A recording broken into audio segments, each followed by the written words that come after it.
नमस्कार मेरे प्यारे श्रोताओं, आज मैं आपके लिए एक अनोखी कहानी लेकर आई हूँ जो आपके दिल को छू जाएगी। तो बिना देर किए चलिए कहानी शुरू करते हैं। सुनीता का रंग भले ही सांवला था, लेकिन दिल से वह बेइंतहा नेक थी। हर रात वह एक सपना देखती जिसमें एक खूबसूरत नौजवान घोड़े पर सवार होकर उसकी ओर हाथ बढ़ाते हुए कहता, आओ सुनीता, मेरे पास आओ, मैं तुम्हें सपनों की एक नई दुनिया में ले चलूंगा जहां हर तरफ सिर्फ सुंदरता ही सुंदरता होगी। सुनीता अपना हाथ उसकी ओर बढ़ाने ही वाली होती, तभी एक धमाकेदार आवाज गूंजती और सुनीता अचानक हड़बड़ाकर जाग जाती। अपनी कमर पर हाथ रखते हुए वह कहती, अरे मेरी तो कमर टूट गई, ये नासपीदा सपना भी मुझे चैन से सोने नहीं देता। दिन भर लोगों की बातें क्या कम थी, जो रात में ये सपना भी आकर मुझे सताने लगता है। सुनीता अपनी कमर को सहलाते हुए बिस्तर से उठ ही रही थी कि तभी बाहर से कड़क आवाज आई, अरे ओ करमजली, उठकर कुछ काम भी करेगी या दिन भर बिस्तर तोड़ती रहेगी। सुनीता फटाफट अपने कपड़े ठीक करते हुए कमरे से बाहर आई। सामने से एक लंबे चौड़े शरीर वाली मजबूत कद काठी की महिला उसकी ओर बढ़ते हुए कड़क आवाज में बोली, भगवान ने तुझे रूप रंग तो नहीं दिया, लेकिन कुछ काम तो सीख ले ताकि जिंदगी में कुछ बन सके। चारपाई पर बैठी एक बूढ़ी महिला जो हाथ में तुलसी की माला ली झप कर रही थी, ने उस महिला की बात का जवाब देते हुए कहा, अरे घर के सारे काम तो यही करती है, दिन भर आराम तो तुम फरमाती हो और फिर भी इस बेचारी के पीछे पड़ी रहती हो। ना जाने कौन सा पुराना बदला निकाल रही हो इससे। सुनीता इन दोनों औरतों की बातों को अनसुना करते हुए रसोई में गई और चाय बनाने लगी। जब चाय तैयार हो गई तो वह चाय लेकर उस महिला के पास गई और बोली, अम्मा ये लीजिए आपकी चाय, और दादी ये रहा आपका जड़ी बूटियों वाला काढ़ा, पीकर बताइए कैसा बना। दादी ने काढ़े का कप अपने हाथ में लिया और सुनीता के सिर पर स्नेह से हाथ फेरते हुए बोली, ना जाने भगवान ने तेरी किस्मत में क्या लिखा है। मेरी बच्ची दिन भर इस घर के सारे काम करती रहती है, फिर भी तुझसे कोई प्यार से दो शब्द नहीं बोलता। ना जाने कब लोग तेरे अंदर की खूबसूरती को देखेंगे और तुझे तेरे हिस्से की खुशियां और सम्मान देंगे। सुनीता ने दादी के हाथ को अपने हाथों में लेकर मुस्कुराते हुए कहा, दादी आप मेरे बारे में इतना मत सोचिए, आप जो दिन भर भगवान का नाम जपती हैं, देखना एक दिन आपके आशीर्वाद से मेरे जीवन में भी बहुत सारी खुशियां आएंगी। सुनीता नहाने के लिए बाथरूम की ओर बढ़ ही रही थी कि तभी एक लड़की दौड़ते हुए आई और उसके रास्ते में आकर बाथरूम में घुस गई। अंदर से आवाज आई, मुझे कॉलेज जाना है, पहले मुझे नहा लेने दे, फिर तू जा नहाने। तुझे तो घर पर ही रहना है, तुझे क्या जल्दी है। सुनीता बिना कुछ कहे वापस अपने कमरे में चली गई और उस लड़की के बाहर निकलने का इंतजार करने लगी। सुनीता का रंग पूरी तरह काला था, नाक नक्श भी कुछ खास आकर्षक नहीं थे, वह बिल्कुल अपनी माँ की परछाई थी। अब आप सोच रहे होंगे कि अगर सुनीता का रंग रूप उसकी माँ जैसा था तो ये खूबसूरत औरत कौन थी जिसे वह अम्मा कहकर बुला रही थी। तो सुनिए, वह औरत उसकी सौतेली माँ थी जो हमेशा सुनीता के रंग रूप से चिढ़ती रहती थी। दरअसल सुनीता अपनी माँ की इकलौती बेटी थी जिसे उसकी सौतेली माँ सुभद्रा ने न चाहते हुए भी अपने सिर पर उठा लिया था। सुनीता को बाहरी रूप से लोग काली कलूटी कहकर बुलाते थे, लेकिन उसकी अंदरूनी खूबसूरती अद्भुत थी। उसके पिता बंशीधर जी आंगन में आते हुए बोले, सुनीता बेटा जरा एक गिलास पानी तो ले आ, बाहर बहुत गर्मी है, गला सूख रहा है। सुनीता ने किचन से आवाज लगाई, अभी लाई बाबूजी। उसका जीवन एक हकीकत था जिसमें उसे अपने रंग रूप के कारण समाज और परिवार की बेरुखी का सामना करना पड़ता था। हमारे समाज में ऐसी लड़कियां आज भी हैं जो परिवार और समाज से उपेक्षित है। सुनीता के जन्म पर उसकी माँ का निधन हो गया था और उसकी परवरिश की जिम्मेदारी उठाने के लिए बंशीधर जी की माँ ने उनका दूसरा विवाह करवाया सुभद्रा से, जो उनकी चचेरी बहन थी। विवाह के बाद सुभद्रा के मन में कई सपने और इच्छाएं थी, लेकिन पहले ही दिन उसकी सास ने सुनीता को उसकी गोदी में डालकर मानो उसके अरमानों पर पानी फेर दिया। सुभद्रा ने सुनीता को कभी माँ का प्यार नहीं दिया, बल्कि उसे अपने वैवाहिक जीवन का काला टीका मान लिया। सुनीता के जीवन के जो थोड़े से सुखद क्षण थे वे उसकी दादी और पिता की वजह से थे। पिता सुनीता से बहुत प्यार करते थे, लेकिन सुभद्रा के कारण वह ज्यादा कुछ नहीं कर पाते थे। सुनीता पढ़ाई में तेज थी और उसने पास के कॉलेज से इंटरमीडिएट अच्छे अंकों से पास किया था। लेकिन आगे की पढ़ाई के लिए सुभद्रा ने उसे रोक दिया, यह कहकर कि ज्यादा पढ़ लिख कर क्या करेगी, घर के कामकाज भी तो आने चाहिए। इस पर बंशीधर जी ने सुभद्रा का विरोध किया, लेकिन सुनीता ने अपने पिता की बात नहीं मानी और सुभद्रा की बातों को तवज्जो दी। उसने कहा, पिताजी, अब मैं पढ़ना नहीं चाहती, माँ सही कह रही है, मुझे घर के काम सीखने चाहिए। सुनीता की सौतेली बहन नैना, जो सुभद्रा की बेटी थी, स्वभाव में चंचल और बिंदास थी, लेकिन सुनीता के साथ उसका व्यवहार बुरा नहीं था। सुनीता भी नैना से बहन जैसा ही स्नेह करती थी। नैना खूबसूरती में बिल्कुल अपनी माँ की तरह थी और सुभद्रा को उसकी इस खूबसूरती पर गर्व था। सुनीता अब घर के सारे कामकाज में निपुण हो चुकी थी। घर की सफाई, खाना बनाना सब कुछ बड़े ध्यान से करती थी और उसके हाथ का बना खाना बहुत स्वादिष्ट होता था। सुभद्रा को छोड़कर घर के सभी सदस्य उसकी तारीफ करते थे, जिससे उसे खुशी मिलती थी। हालांकि सुनीता ने कभी अपनी सौतेली माँ की बातों का विरोध नहीं किया, बल्कि उन्हें सगी माँ जैसा सम्मान दिया। लेकिन सुभद्रा के मन में जो कड़वाहट पनप चुकी थी, वह भविष्य में सुनीता के जीवन में बड़ा तूफान लाने वाली थी, जिसका अंदाजा खुद सुनीता को भी नहीं था। सुनीता के मन की बातें कोई नहीं समझ पाता था। वह हर किसी की सुन लेती थी, लेकिन उसके दिल की कोई सुनने वाला नहीं था। अपने मन की भावनाओं को अभिव्यक्त करने के लिए उसने एक नया तरीका खोज निकाला। वह अब खाली समय में अपने विचारों को कागज पर उतारने लगी थी। यह उसके लिए एक सच्चा मित्र बन गया था, जिससे वह अपने दिल की बातें साझा करती। वह बिना कुछ बोले उसकी हर बात को ध्यान से सुन और समझ रहा था। एक दिन सुनीता की बचपन की सहेली करुणा उसे मिलने उसके घर आई। करुणा सुनीता की स्कूल की सहेली थी, जो अभी भी पढ़ाई कर रही थी। सुनीता की पढ़ाई उसकी सौतेली माँ सुभद्रा की वजह से बीच में ही रुक गई थी। इतने दिनों बाद करुणा से मिलकर सुनीता बेहद खुश हो गई। वह करुणा को अपने कमरे में ले गई और उससे ढेर सारी बातें करने लगी। करुणा भी सुनीता को कॉलेज और बाहर की दुनिया के बारे में बताने लगी। ये सुनते हुए सुनीता के चेहरे पर कुछ पल के लिए उदासी झलक आई, लेकिन फिर उसने खुद को संभाला और करुणा के साथ फिर से बातों में खो गई। सुनीता करुणा के लिए चाय नाश्ता लेने किचन में गई। तभी करुणा की नजर सुनीता की लिखी हुई डायरी पर पड़ी। करुणा ने जब उस डायरी को पढ़ा तो वह बहुत प्रभावित हुई। उसने सुनीता को समझाते हुए कहा, तू बहुत अच्छा लिखती है, तेरे लिखे में जान है। कुछ देर बाद करुणा जब अपने घर के लिए निकलने लगी तो वह सुनीता की डायरी भी अपने साथ ले गई। अब करुणा के जरिए सुनीता की लिखी कहानियां, कविताएं और लेख प्रकाशित होने लगे। सुनीता ने अपना नाम जाहिर करने से इनकार कर दिया, इसलिए करुणा ने उसे अनजान लेखिका के नाम से छपवाना शुरू कर दिया। धीरे धीरे सुनीता की लिखी हुई रचनाओं के पाठक बढ़ने लगे, लेकिन कोई भी इस रहस्यमयी लेखिका के बारे में नहीं जानता था।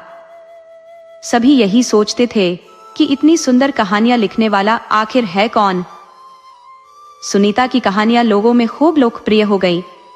उसके प्रशंसक अब उसके लेखन से प्रभावित होकर उसे मिलने की इच्छा जताने लगे थे। इनमें से एक व्यक्ति तो उसकी कहानियों का ऐसा दीवाना हो गया था कि उसने अपने दिल में उस अनजान लेखिका के लिए प्रेम बसा लिया था। वह अपनी कल्पनाओं में उस लेखिका से मिलता और उस दिन का बेसब्री से इंतजार करता जब वह सच में उससे मिल पाएगा। इधर सुभद्रा सुनीता को बिल्कुल भी बर्दाश्त नहीं कर पा रही थी। वह चाहती थी कि किसी तरह सुनीता का विवाह करवा दे, ताकि वह इस घर और उसकी आंखों से दूर चली जाए। उसने अपने जान पहचान वालों और सहेलियों से कह रखा था कि चाहे जैसा भी लड़का हो, अगर उसे पसंद आ जाए तो वह शादी करवा देगी। आखिर इस काली कलूटी को कौन सा सपनों का राजकुमार मिलने वाला है। वैसे भी अब उसकी शादी की उम्र हो गई थी। सुभद्रा को डर था कि कहीं कोई गलत बात हो गई तो लोग सौतेली माँ को ही दोष देंगे। सोचते थे कि अगर अपनी बेटी होती तो ऐसा नहीं होता, इसलिए वह जल्दी से जल्दी सुनीता का विवाह कर देना चाहती थी ताकि उससे पीछा छूटे। दूसरी ओर सुनीता को उसकी लेखन की बढ़ती हुई प्रसिद्धि देखकर करुणा बहुत खुश थी।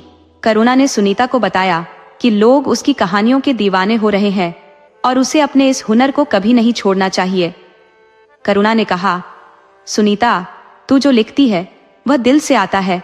और लोगों के दिलों को छू जाता है। पब्लिकेशन ऑफिस में तेरे प्रशंसक तुझसे मिलने की कोशिश कर रहे हैं। मैंने साफ मना कर दिया है कि लेखिका किसी से नहीं मिलना चाहती। सुनीता को करुणा की बातें सुनकर अपने लेखन पर यकीन होने लगा। उसने मन ही मन सोचा, कम से कम ईश्वर ने मुझे कोई तो गुण दिया है जिसे लोग पसंद कर रहे हैं। करुणा सही कह रही है, मुझे अपने लेखन को आगे भी जारी रखना होगा। यही मेरे जीवन में मुझे आत्मसम्मान और विश्वास दे रहा है। सुभद्रा को उसकी एक सहेली से पता चला कि एक लड़का है जो सुनीता से शादी करने के लिए तैयार है, पर वह लड़का विकलांग था और उसके घर में केवल उसकी बूढ़ी माँ थी जो उसका सारा काम करती थी। उन्हें सुनीता के रूप रंग से कोई मतलब नहीं था। सुभद्रा जी को बस अपने बेटे के लिए एक ऐसी लड़की की आवश्यकता थी जो उनके दिव्यांग पुत्र की देखभाल कर सके। शुरुआत में सुभद्रा जी के मन में थोड़ी दुविधा थी, लेकिन फिर उन्होंने सोचा कि जैसे लड़कियां हैं वैसे ही लड़के भी मिलेंगे। अब उनके लिए सपनों का राजकुमार तो आने से रहा। रिश्ता बुरा नहीं है, परिवार अच्छा है, संपन्न है और धन दौलत की कोई कमी नहीं है। मान लो लड़के का एक पैर ठीक नहीं है तो क्या हुआ, लड़का इकलौता है और उसके पास जमीन, जायदाद, पैसे और संपत्ति सब कुछ है। अब सुभद्रा जी को इस रिश्ते के लिए सुनीता के पिता को मनाना था, क्योंकि वे इस रिश्ते के लिए कभी तैयार नहीं होते। इसलिए सुभद्रा ने मन ही मन एक योजना बनाई कि उन्हें कैसे तैयार करना है और सुनीता को यहाँ से कैसे विदा करना है। अब सुभद्रा जी सोचने लगी कि सुनीता के पिता और दादी को अपने जाल में कैसे फंसाया जाए। सुभद्रा की साजिश से उसका परिवार अनजान था।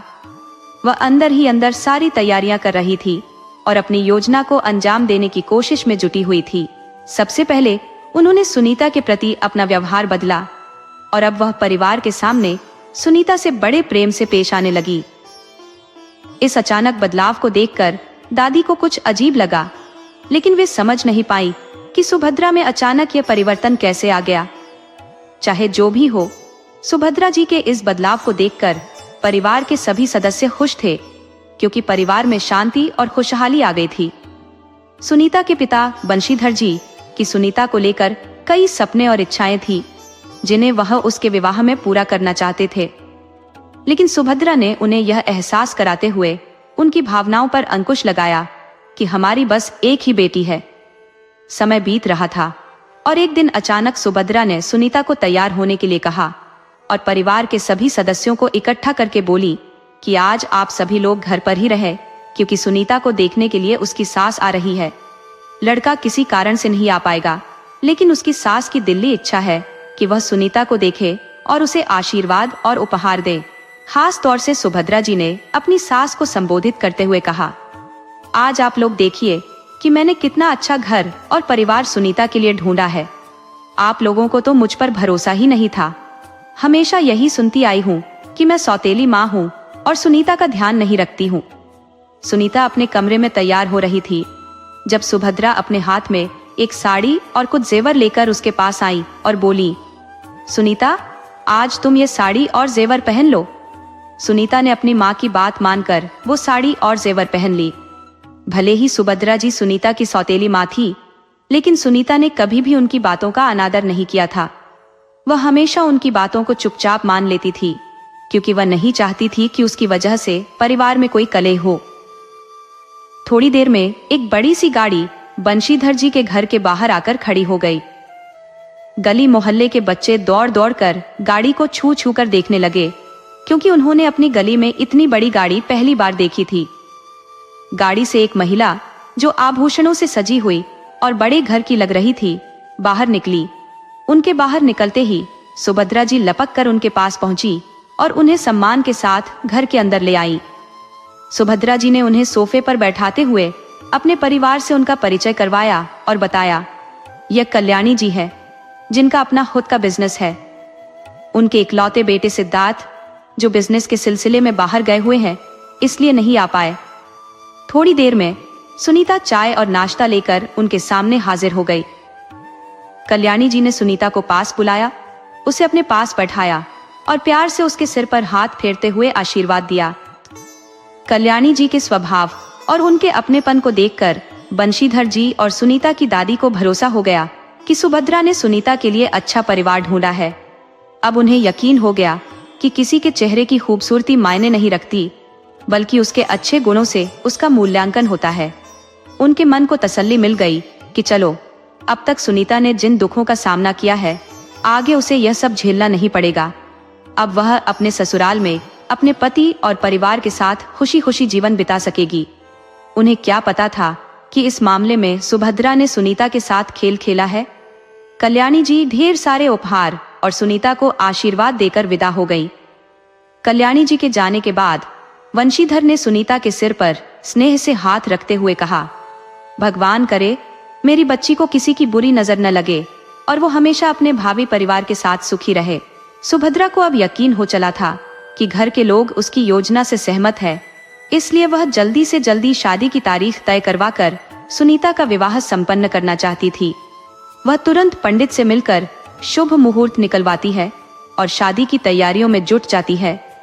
आखिरकार वह दिन भी आ गया जब सुनीता दुल्हन के जोड़े में सजी हुई खुद को आईने में देख रही थी। दादी उसकी नजर उतार रही थी और दरवाजे पर बारात आ चुकी थी। सारे रिश्तेदार वंशीधर जी के साथ बारात के स्वागत के लिए आगे बढ़ रहे थे। अचानक जब वंशीधर ने दूल्हे को लंगड़ाते हुए देखा तो उन्हें बड़ा झटका लगा, लेकिन पीछे खड़ी सुभद्रा ने तुरंत उन्हें संभालते हुए कहा, आगे बढ़ो और दूल्हे का स्वागत करो। मन ही मन गुस्से में बेकाबू वंशीधर ने सुभद्रा को देखा और धीमे से कहा, मुझे तुमसे ऐसी उम्मीद नहीं थी। तुमने हमें इतना बड़ा धोखा कैसे दिया? सुभद्रा बिना हिचकिचाए बोली, मैंने कुछ गलत नहीं किया, बस वक्त की नजाकत को समझा है। जल्दी आगे बढ़ो, सभी रिश्तेदार देख रहे हैं। वंशीधर दुखी स्वर में बोले, मैं जानता हूँ सुनीता तुम्हारी सौतेली बेटी है, लेकिन क्या तुम्हें कभी यह महसूस नहीं हुआ कि उसने तुम्हें अपनी माँ समझा है? उस मासूम बच्ची ने कभी तुम्हारे सामने कोई शिकायत नहीं की, फिर तुमने उसके साथ इतना बड़ा धोखा कैसे किया? तुमने हमें पहले क्यों नहीं बताया कि लड़का विकलांग है? सुभद्रा ने ठंडे लहजे में जवाब दिया, अब आप वक्त की नजाकत को समझिए। सब लोग खड़े हैं, आपकी इज्जत दांव पर है। आप क्या सोचते हैं इस बदसूरत बच्ची को कोई सपनों का राजकुमार मिलेगा? लड़का दिखने में ठीक है, अच्छा खानदान है, पैसा है, अब आपको और क्या चाहिए? कल को आप ही मेरी तारीफ करेंगे कि मैंने सही फैसला लिया। समाज में खूबसूरती और आकर्षण को ही तवज्जो दी जाती है। अगर मैं सामान्य लड़का ढूंढती तो सुनीता को बार बार रिजेक्ट किया जाता, उसकी बार बार बेइज्जती होती। इसलिए मैंने सोच समझकर यह रिश्ता तय किया है। इस लड़के में कोई कमी नहीं है और हमारी सुनीता उस परिवार में खुश रहेगी। अब आप सोचिए कि आपको क्या करना चाहिए। वंशीधर का दिमाग इस घड़ी में एकदम खाली हो गया था। उन्हें समझ नहीं आ रहा था कि क्या करें। एक तरफ उनकी बेटी थी तो दूसरी तरफ सुभद्रा की बातें भी ठीक लग रही थी, क्योंकि समाज में वाकई बाहरी खूबसूरती को ही तवज्जो दी जाती है।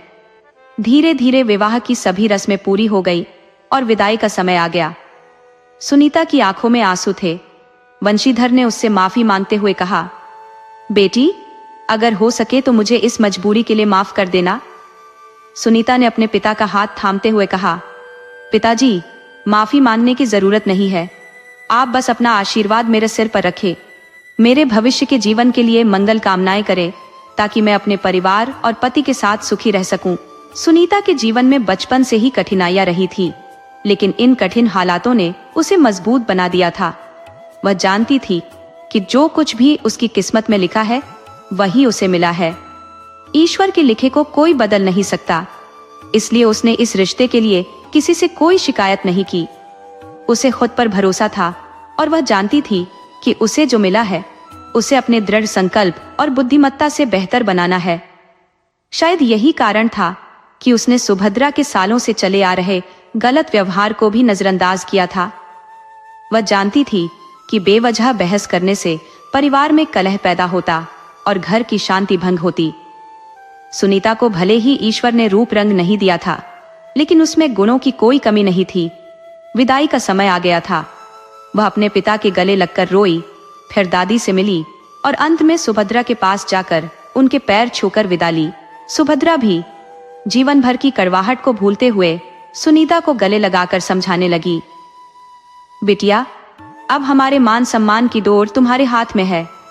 जिस घर में तुम जा रही हो उसे स्वर्ग जैसा बना देना। मेरी बात को गलत मत समझना। मैंने एक माँ की तरह जो तुम्हारे लिए सही लगा वही किया। अब तुम्हें अपने जीवन को खूबसूरत बनाने के लिए मेहनत करनी होगी और अपने परिवार के साथ सुखी जीवन बिताना। अपने मायके और ससुराल की मर्यादा को बनाए रखना। बचपन से लेकर अब तक भले ही मैंने तुम्हें प्यार के मीठे बोल न कहे हो, लेकिन आज एक माँ की तरह तुम्हें जीवन की सही दिशा दिखा रही हूँ। सुभद्रा ने अपनी बेटी सुनीता को नसीहत देते हुए कहा। सुनीता ने उनकी बातों को बहुत ध्यान से सुना और अपने मन में ठान लिया कि वह इन सलाहों का पालन करेगी। सुनीता की विदाई मायके से हो चुकी थी और अब वह अपने ससुराल पहुंच चुकी थी। उसकी सास कल्याणी जी अपने बेटे और बहू को देखकर बेहद खुश थी। उन्होंने पहले से ही गृह प्रवेश की सभी तैयारियां कर रखी थी। घर आए परिवार और रिश्तेदारों के साथ मिलकर उन्होंने नव विवाहित जोड़े का बड़ी धूमधाम से स्वागत किया और बहू बेटे की नजर उतारकर उन्हें घर में प्रवेश करवाया। सुनीता के रंग रूप को देखकर परिवार और रिश्तेदारों के बीच हलचल मच गई। कोई कहता काली कलूटी बहू लाए हैं, तो कोई बोलता लंगड़े बेटे के लिए इससे बेहतर क्या मिलता। लेकिन कोई भी कल्याणी जी के सामने खुलकर कुछ कहने की हिम्मत नहीं करता। सबने चुपचाप रस्मों में हिस्सा लिया और नववधू को आशीर्वाद दिया।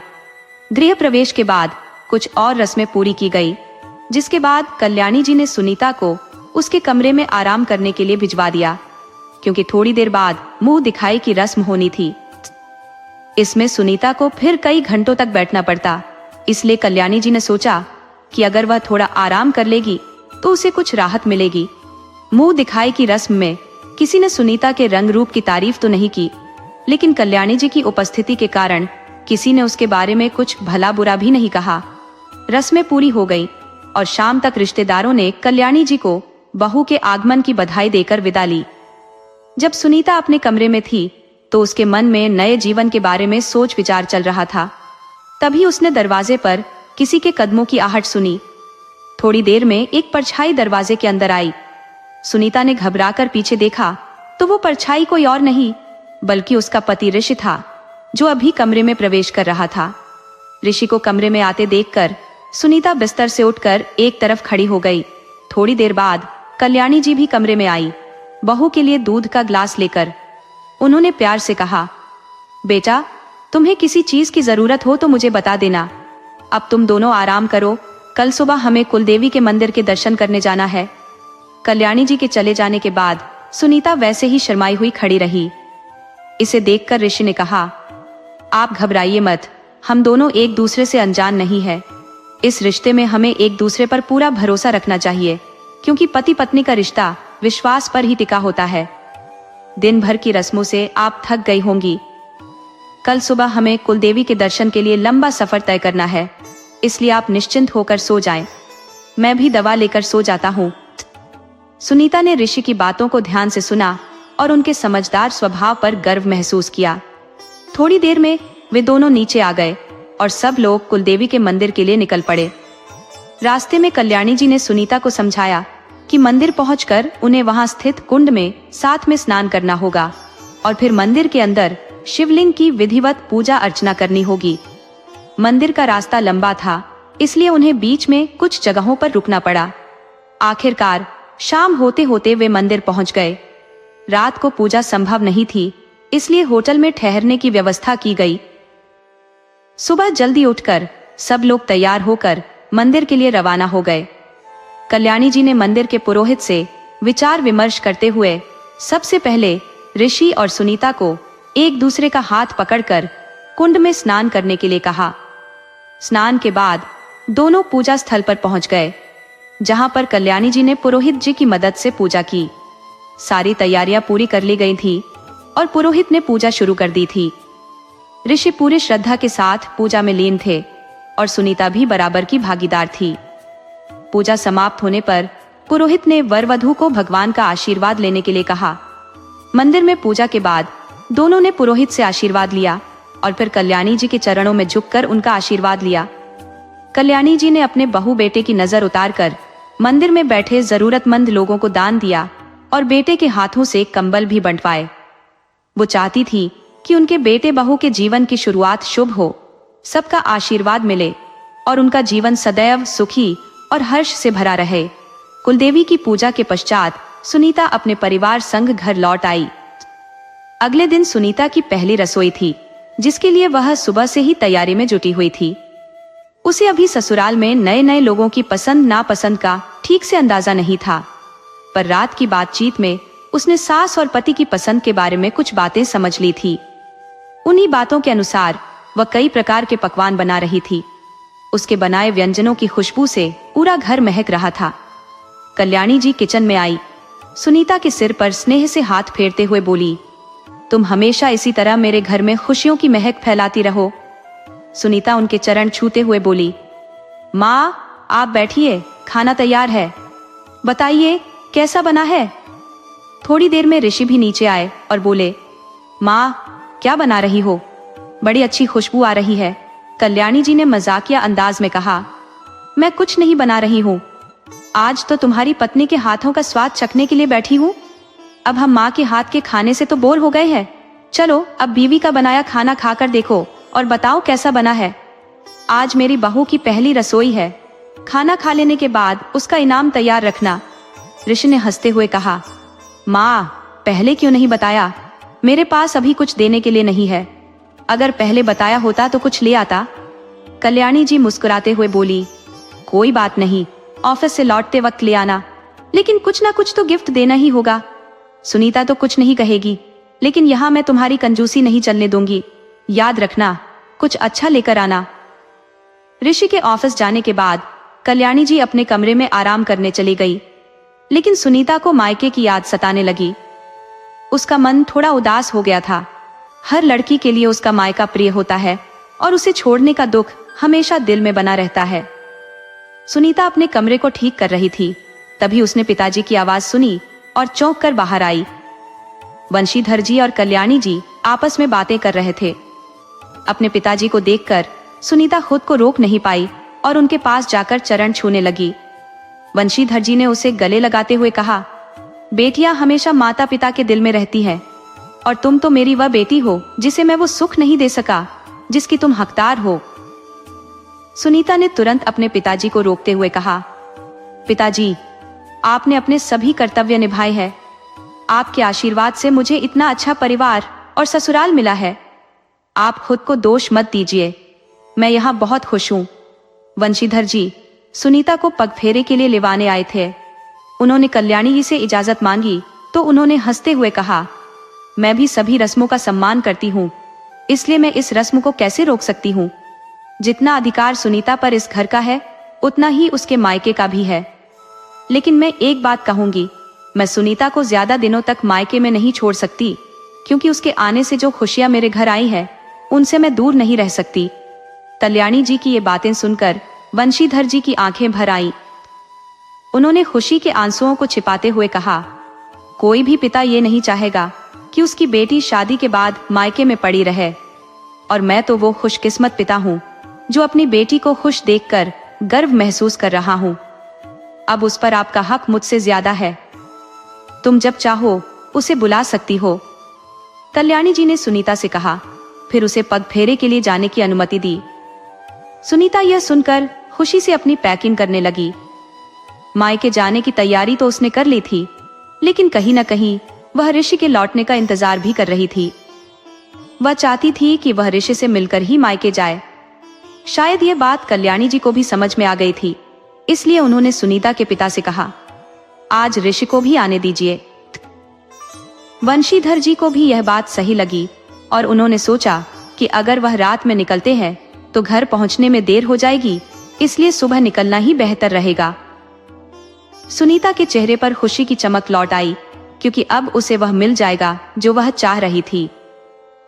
रात के खाने की तैयारी में लगी सुनीता की निगाहें दरवाजे पर ही टिकी हुई थी। वह बेसब्री से ऋषि के आने का इंतजार कर रही थी। थोड़ी देर बाद गाड़ी की आवाज सुनकर कल्याणी जी ने सुनीता को पुकारा, बहू लगता है ऋषि आ गया है। ये सुनते ही सुनीता की धड़कनें तेज हो गई। वह जिस क्षण का इंतजार कर रही थी वह आ चुका था। कल्याणी जी ने सुनीता के दिल की स्थिति को भांप लिया और मन ही मन खुश हुई कि दोनों एक दूसरे को स्वीकार चुके हैं। जब ऋषि घर में आए तो उन्होंने अपना ऑफिस बैग सुनीता को पकड़ाया और उसके पिता के पैर छूकर उनका हालचाल पूछा। थोड़ी देर की औपचारिकताओं के बाद ऋषि अपने कमरे में फ्रेश होने चले गए। जब सुनीता चाय लेकर कमरे में पहुंची तो ऋषि ने उसे बैठाया और उसके हाथ में पहली रसोई की नेक के रूप में सुंदर कान के बुंदे रख दिए। ऋषि ने कहा, आज से पहले मैंने कभी किसी लड़की को उपहार नहीं दिया, इसलिए मुझे नहीं पता कि यह तुम्हें पसंद आएगा या नहीं, लेकिन उस समय जो मुझे ठीक लगा मैंने वही लिया। सुनीता ने कान के बूंदों को बड़े प्यार से छूते हुए कहा, यह उपहार मेरे जीवन का पहला और सबसे खूबसूरत उपहार है। इसे मैं हमेशा संभाल कर रखूंगी। यह आपके मन की तरह ही सुंदर है। सुनीता की बातों को सुनकर ऋषि ने मुस्कुराते हुए कहा, अरे बस भी करो, मुझे इतनी तारीफों की जरूरत नहीं है। मुझे पता है कि तुम सामने वाले का दिल नहीं तोड़ना चाहती हो, इसलिए हर बात को स्वीकार कर लेती हो। कुछ देर चुप्पी के बाद सुनीता ने शांत मन से कहा, पिताजी पग फेरे के लिए लेने आए हैं, क्या मैं जा सकती हूँ? ऋषि चाय की चुस्की लेते हुए मुस्कुराकर बोले, शायद तुम पहली लड़की हो जो मायके जाने के नाम से उदास दिख रही हो। जहां तक मुझे पता है, मायके का नाम सुनते ही लड़कियां खुश हो जाती है। इसमें इजाजत लेने वाली कौन सी बात है? माँ और पिताजी के बीच बातचीत हो चुकी है और यह एक रस्म है जिसे निभाना तुम्हारे लिए जरूरी है। इतने दूर से पिताजी तुम्हें लेने आए हैं और तुम खुश होने की बजाय उदास दिख रही हो, इसका क्या मतलब है? कल्याणी जी, जो कमरे के बाहर उनकी बातें सुन रही थी, अंदर आकर बोली, मुझे पता है कि सुनीता उदास क्यों है। लड़की जब तक मायके में रहती है तब तक उसका प्रेम वहीं लगा रहता है लेकिन जब वह विवाह के बाद पति के घर आती है तो उसे अपने पति और ससुराल से लगाव हो जाता है। शायद यही वजह है कि सुनीता मायके के नाम पर खुश होते हुए भी तुमसे और इस घर से प्रेम होने के कारण उदास दिख रही है।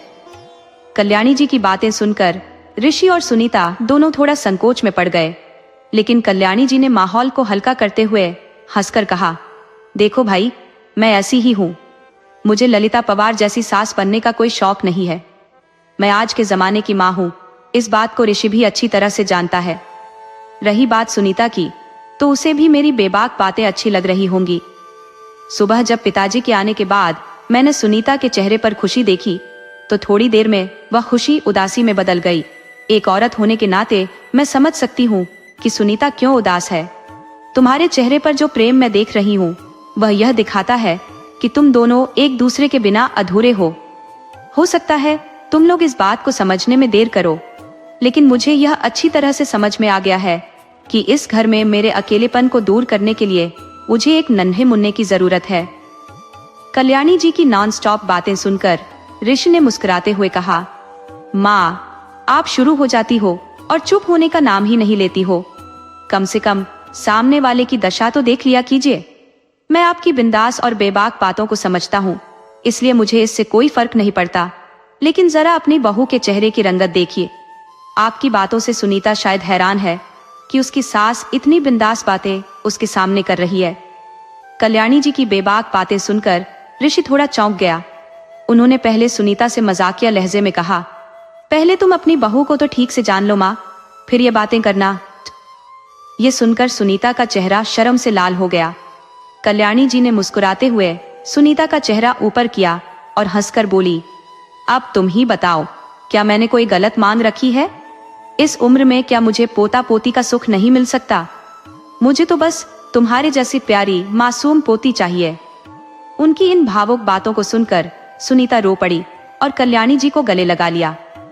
सुनीता ने गले लगते हुए कहा, माँ, आप बहुत अच्छी हैं।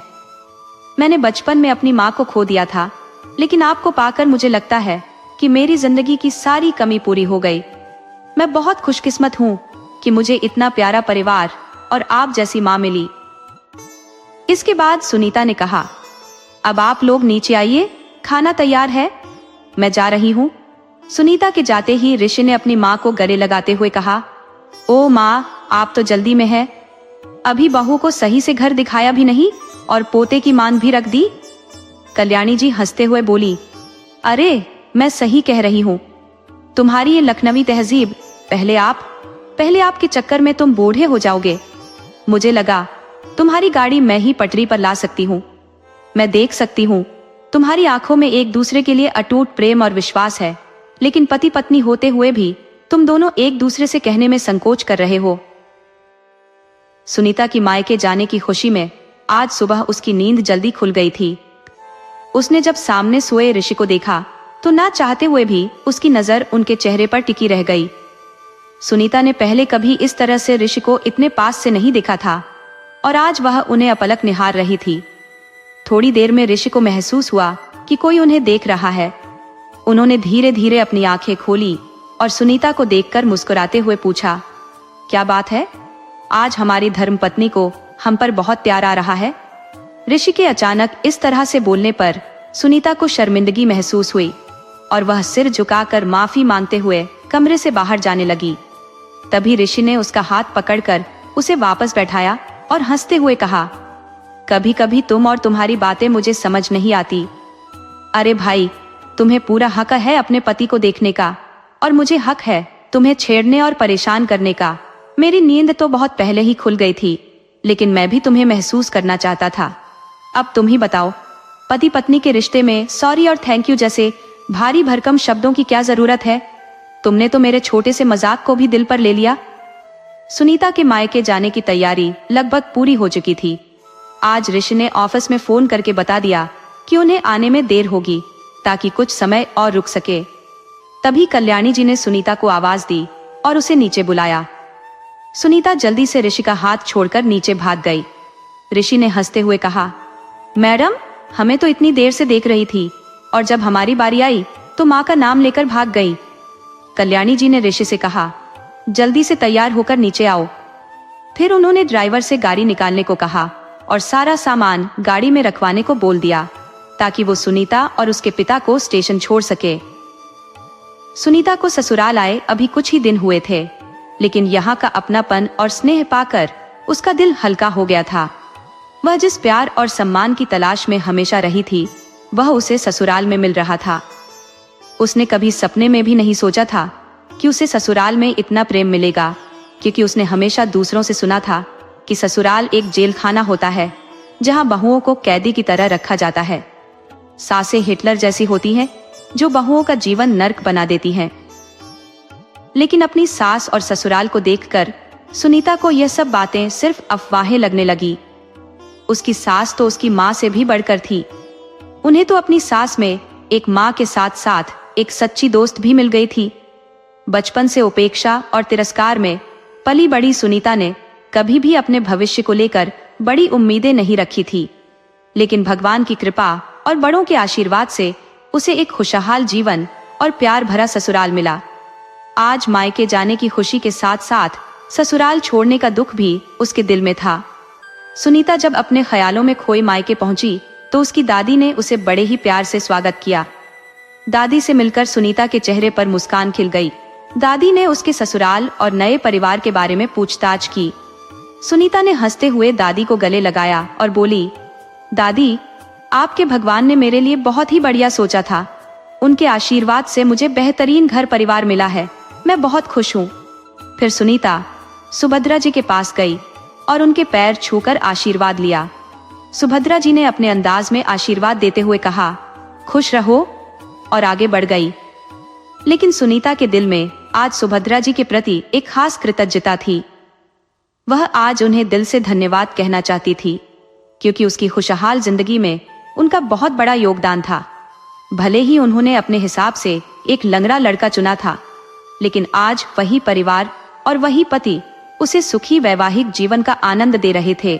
सुनीता के चेहरे पर खुशी की चमक साफ नजर आ रही थी। उसके मायके लौटने की खुशी में पड़ोस की औरतें और उसकी सखी सहेलियां उससे मिलने और हालचाल जानने आने लगी। सुनीता की सास ने विदाई के समय ढेर सारा सामान भी दिया था और यह बात पूरे मोहल्ले में चर्चा का विषय बन गई थी। सब लोग हैरान थे कि जो सुनीता हमेशा लोगों के ताने सुनकर बड़ी हुई थी, जो अपने लिए अपमानजनक बातें ही सुनती आई थी, आज उसकी किस्मत ने उसे झोपड़े से निकालकर महल में पहुंचा दिया। सबका यही कहना था, जिसकी किस्मत में ईश्वर ने अच्छा लिखा हो उसे कोई बदल नहीं सकता। सुनीता के रूप रंग को देखकर किसी ने भी नहीं सोचा था कि वह शादी के बाद महलों की रानी जैसी जिंदगी जिएगी। उसकी उम्र की लड़कियां अपनी किस्मत को कोस रही थी। उनका सुंदर होना किस काम का, जब अच्छा घरवर तो सुनीता जैसी बदसूरत लड़की को मिल गया। आसपास की औरतें सुनीता को घेर कर बैठी थी। उसके ससुराल के बारे में कई तरह के सवाल पूछ रही थी। पहले की अपेक्षा सुनीता के रंग रूप में भी निखार आ गया था।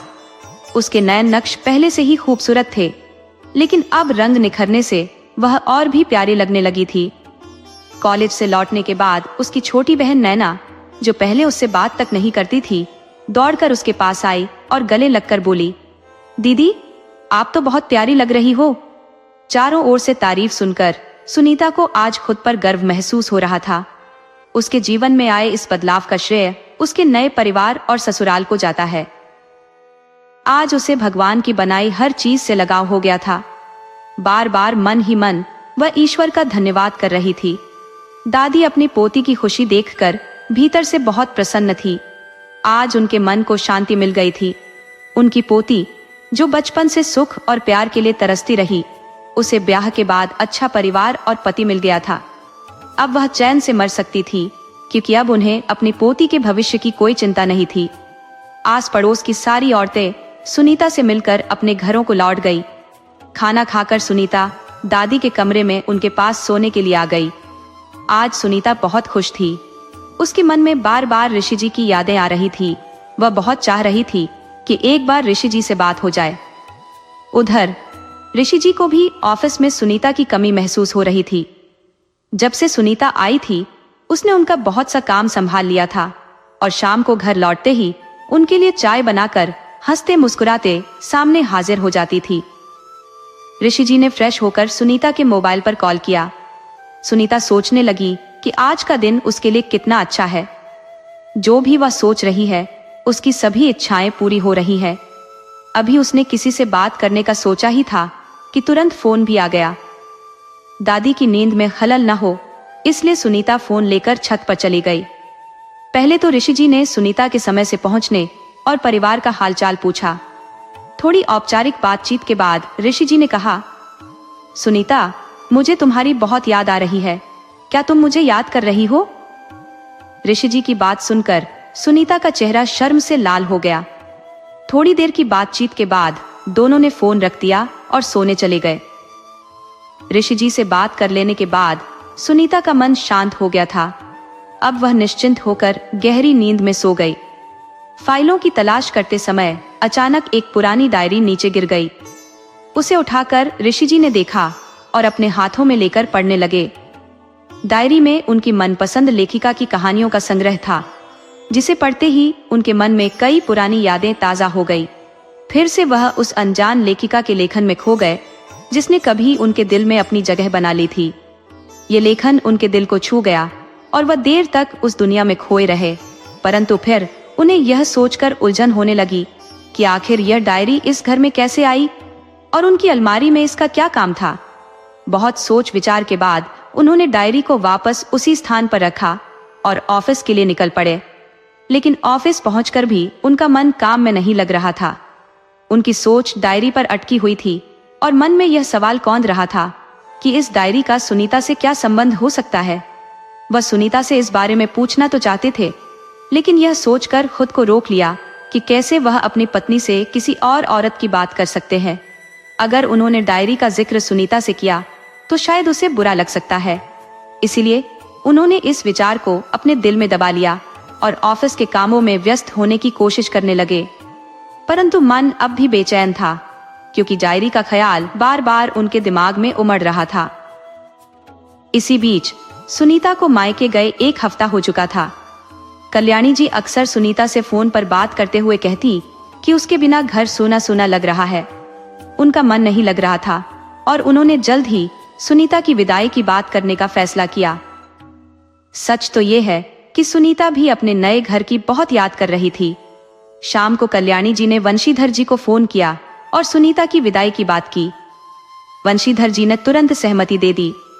शाम को जब ऋषि जी ऑफिस से लौटे तो चाय पीते वक्त कल्याणी जी ने उनसे कहा, कल तुम्हें सुनीता को लाने उसके मायके जाना होगा।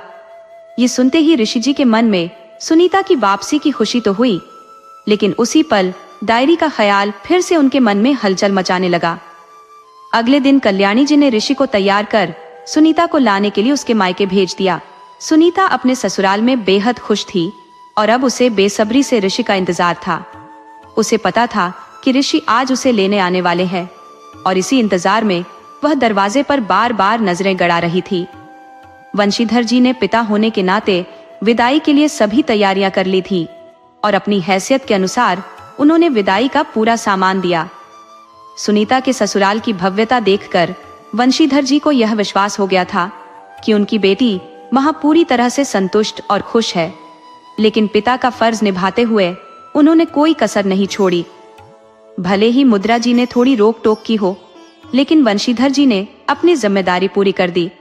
सुनीता की बेचैनी देखकर उसकी छोटी बहन नैना उसे चिढ़ाते हुए बोली, क्या दीदी, अब मायके में मन नहीं लग रहा? जब से आपको पता चला है कि जीजा जी आपको लेने आ रहे हैं, तब से आपकी निगाहें बार बार दरवाजे पर टिकी हैं। दादी भी पास बैठी थी और नैना की बातों में हंसते हुए उसका साथ दे रही थी। तुम सच कह रही हो, अब हमारी सुनीता पहले जैसी नहीं रही, वो पूरी तरह से बदल गई है। लेकिन मुझे इस बात की खुशी है कि उसे इतना अच्छा परिवार मिला। इतने कम समय में ही उसने उस परिवार के साथ खुल मिलकर सबका दिल जीत लिया है। भगवान करे कि वो हमेशा यूं ही अपने परिवार के साथ खुशी खुशी जीवन बिताए, नैना ने कहा और दादी की हंसी ठिठोली से शर्माकर सुनीता दादी के गले लग गई। दादी उसके सिर पर हाथ फेरते हुए बोली, तुम्हारी खुशियों को देखकर हम भी खुश हैं।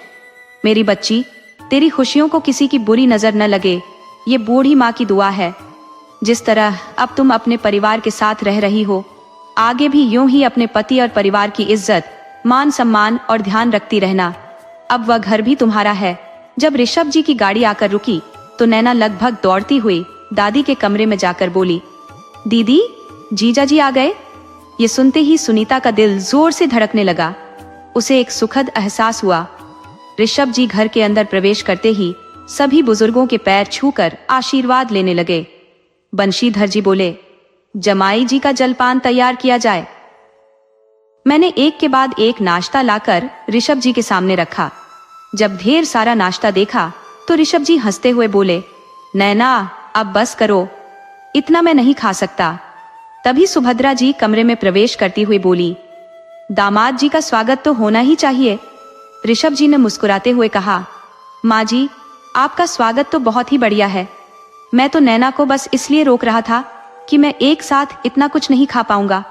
और रही बात हैसियत की, तो आपसे मुझे सिर्फ आशीर्वाद चाहिए। आपने अपनी बेटी देकर हम पर बहुत बड़ा एहसान किया है और मुझे किसी चीज की कोई इच्छा नहीं। अब तक सुनीता ऋषभ जी के सामने नहीं आई थी। ऋषभ जी की नजरें बार बार उसे ढूंढ रही थी, जिसे दादी ने समझते हुए नैना से कहा, नैना, जीजा जी को दीदी के पास ले जाओ। नैना के साथ ऋषभ जी सुनीता के कमरे में गए, जहां वह अपने सामान को समेट रही थी। अचानक उन्हें देखकर सुनीता मुस्कुराते हुए उनका स्वागत करती है और बैठने के लिए कहती है। कुछ देर की बातचीत के बाद उन्होंने सबसे विदा ली और सुनीता को साथ लेकर घर के लिए निकल पड़े। जब सुनीता अपने मायके से ससुराल लौट रही थी तो उसे मायके से बिछड़ने का एहसास हो रहा था। वह चुपचाप गुमसुम सी बैठी थी। ऋषभ जी को उसकी चुप्पी अच्छी नहीं लगी तो उन्होंने बातचीत शुरू कर दी। पहले दोनों परिवार की बातें करने लगे, फिर ऋषभ जी ने सुनीता से उसकी पसंद नापसंद के बारे में पूछा। पहले तो सुनीता मन ही मन सोचने लगी कि क्या उसे अपने लिखने के शौक के बारे में बताना चाहिए या नहीं। फिर उसने सब कुछ बता दिया। मुझे लिखने का शौक है, उसने कहा।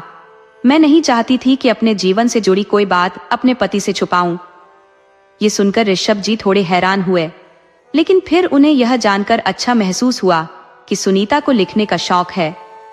सुनीता को लग रहा था कि अगर वह कभी अनजान लेखिका के बारे में बताएगी तो ऋषि उसकी मनोदशा को भलीभांति समझ जाएंगे, क्योंकि उनका जुड़ाव भी इस क्षेत्र से था। ऋषि ने आगे बातचीत बढ़ाते हुए पूछा, क्या आपको लिखने के साथ साथ पढ़ने का भी शौक है? सुनीता ने जवाब दिया, शौक तो है, लेकिन कभी पढ़ने का मौका नहीं मिला। यह सुनकर ऋषि को आश्चर्य हुआ, लेकिन उन्होंने अपने चेहरे पर कोई भाव प्रकट नहीं होने दिया। थोड़ी देर की चुप्पी के बाद ऋषि ने मौका देखकर कहा, सुनीता जी, मैं आपको अपने अतीत से जुड़ी कुछ बातें बताना चाहता हूँ। सुनीता के चेहरे पर जो हल्के से उलझन के भाव थे, वह इसलिए क्योंकि उसे इस बात में खास रुचि नहीं थी। वह अपने वर्तमान में खुश थी, लेकिन फिर भी ऋषि की बातें सुनने के लिए गंभीर हो गई। ऋषि ने अपने अतीत में झांकते हुए बताया, किसी समय मैं एक लेखिका को दिल से चाहता था। मैंने बहुत कोशिश की उसे जानने की और उससे मिलने की, लेकिन शायद मेरी किस्मत में वो नहीं थी। इस वजह से मैं कभी उस तक पहुंच नहीं सका और फिर मां को दुखी देखकर मैंने इस विवाह के लिए हाँ कर दी।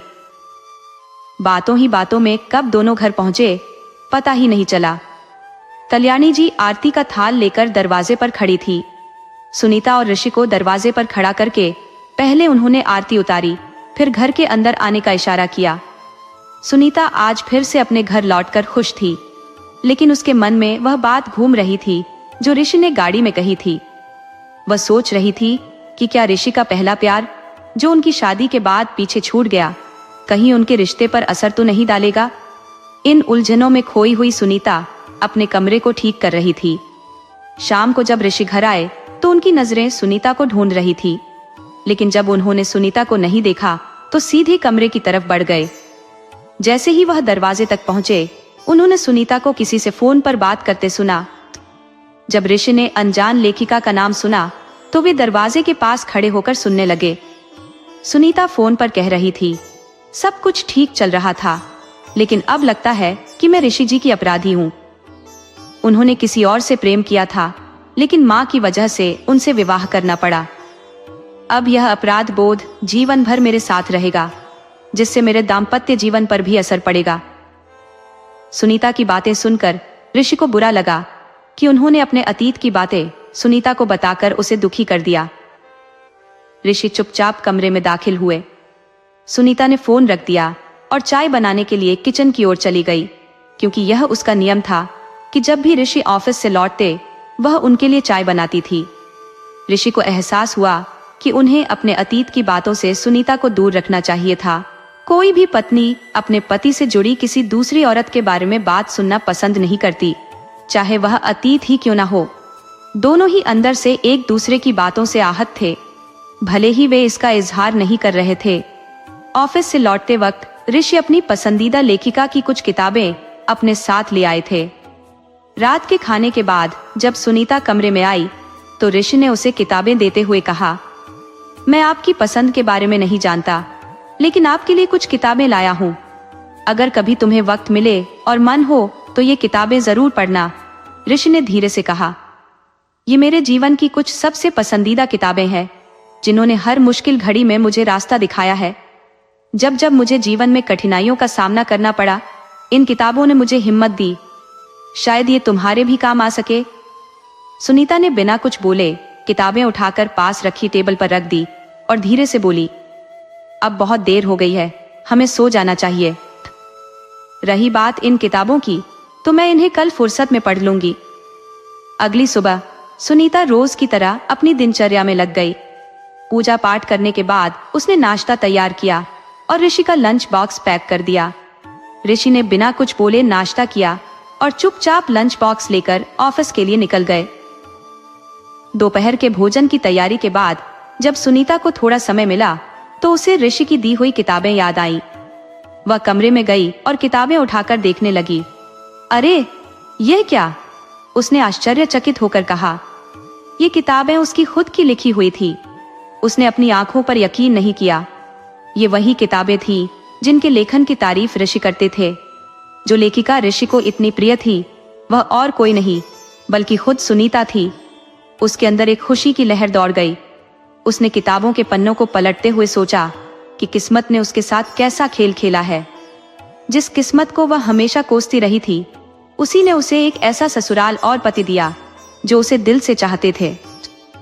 इस सच्चाई का एहसास होने पर उसका दिल खुशी से झूम उठा और अब उसे इंतजार था ऋषि के ऑफिस से लौटने का, ताकि वह यह बात उन्हें बता सके। शाम होते ही सुनीता बेसब्री से ऋषि का इंतजार करने लगी, जैसे नव विवाहिता अपने पति के आने का करती है। जब ऋषि ऑफिस से लौटे और सुनीता को इस रूप में देखा तो उन्हें थोड़ी हैरानी हुई, लेकिन उन्होंने कुछ कहा नहीं और फ्रेश होने चले गए। सुनीता नीचे आई चाय बनाने के लिए, और कल्याणी जी को भी उसका यह नया रूप देखकर अच्छा लगा। कल्याणी जी मन ही मन ईश्वर से प्रार्थना कर रही थी, मेरे बच्चों के जीवन में खुशियां बनी रहे। सुनीता ने जल्दी से चाय बनाई और उसे लेकर कमरे में पहुंची।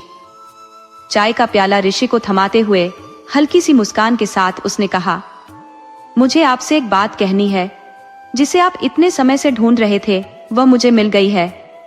ऋषि को कुछ समझ नहीं आया। उन्होंने थोड़ी शंका भरी नजरों से देखा और पूछा, क्या तुम ठीक हो? मैंने किसे ढूंढा था जिसे तुमने खोज लिया? सुनीता ने उनके हाथ को पकड़ते हुए उन्हें आईने के सामने ले जाकर कहा, मैंने आपकी अनजान लेखिका को ढूंढ लिया है। क्या आप उनसे मिलना चाहेंगे? ऋषि को कुछ समझ नहीं आ रहा था। वह आश्चर्य से सुनीता को देख रहे थे। सुनीता ने हंसते हुए कहा, आपकी अनजान लेखिका और कोई नहीं बल्कि मैं ही हूं। कल आपने जो किताबें मुझे दी थी, मैंने आज उन्हें देखा और आपके लिखे हुए शब्द पढ़कर समझ गई कि जिसे आप पसंद करते थे वो मैं ही हूं। मैंने कभी अपने नाम को उजागर नहीं होने दिया। शायद इसीलिए हम दोनों एक दूसरे के इतने करीब होते हुए भी एक दूसरे से अनजान थे। ऋषि की आंखों में चमक आ गई। सुनीता की इस बात से उनका दिल भर आया। उन्होंने सुनीता को गले लगाते हुए कहा, मैं भी अब खुद को बहुत भाग्यशाली महसूस कर रहा हूं। मुझे खुशी है कि जिस अनजान लेखिका को मैंने अपने दिल से चाहा, वह मेरी अपनी पत्नी निकली। दोनों ने एक दूसरे को पाया और महसूस किया कि किस्मत ने उन्हें कितना अनोखा तोहफा दिया है। सुनीता ने मुस्कुराते हुए कहा, सच में बदसूरत कोई नहीं होता। ईश्वर की बनाई हर चीज खूबसूरत होती है। असली खूबसूरती तो दिल के अंदर होती है। और दोनों अपने प्यार की इस सच्चाई में खो गए।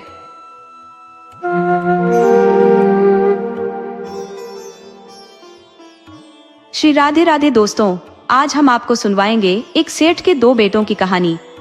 अगर आप हमारे चैनल पर नए हैं तो प्लीज हमारे चैनल KTV स्टोरी को लाइक करें, सब्सक्राइब करें और शेयर करें। बहुत समय पहले की बात है। एक नगर में एक बहुत ही धनवान सेठ रहता था। सेठ के परिवार में सेठ की पत्नी और सेठ के दो बेटे थे। सेठ का खुशहाल परिवार था। धन दौलत और भौतिक सुविधाओं की कोई कमी नहीं थी। सेठ को बस एक ही चिंता थी। उसका जो छोटा बेटा था वह आंखों से अंधा था, कुछ देख नहीं पाता था। सेठ को बस यही चिंता थी कि उसके इतने सुंदर और आज्ञाकारी दो पुत्र हैं, लेकिन जो छोटा बेटा है वह देख नहीं पाता, तो उसकी जिंदगी कैसे कटेगी। सेठ का बड़ा बेटा भी बहुत ही सुंदर और होनहार था। सेठ ने अपने बच्चों की परवरिश में कोई कमी नहीं छोड़ी। माता पिता दोनों बच्चों को बहुत प्यार करते थे। दोनों भाइयों में भी बहुत प्यार था। आपस में दोनों भाई बहुत प्यार से रहते थे। बड़ा भाई जानता था कि मेरा छोटा भाई देख नहीं पाता, तो वह हमेशा उसकी सहायता के लिए खड़ा रहता। हमेशा वह अपने छोटे भाई की मदद करता। छोटा भाई अपने बड़े भाई से बहुत प्यार करता था। धीरे धीरे समय बीत रहा था और दोनों बच्चे बड़े होते जा रहे थे।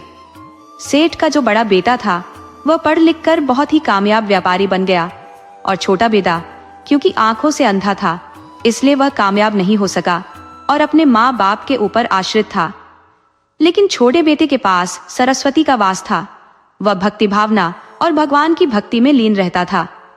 वह भगवान भोलेनाथ को बहुत मानता था।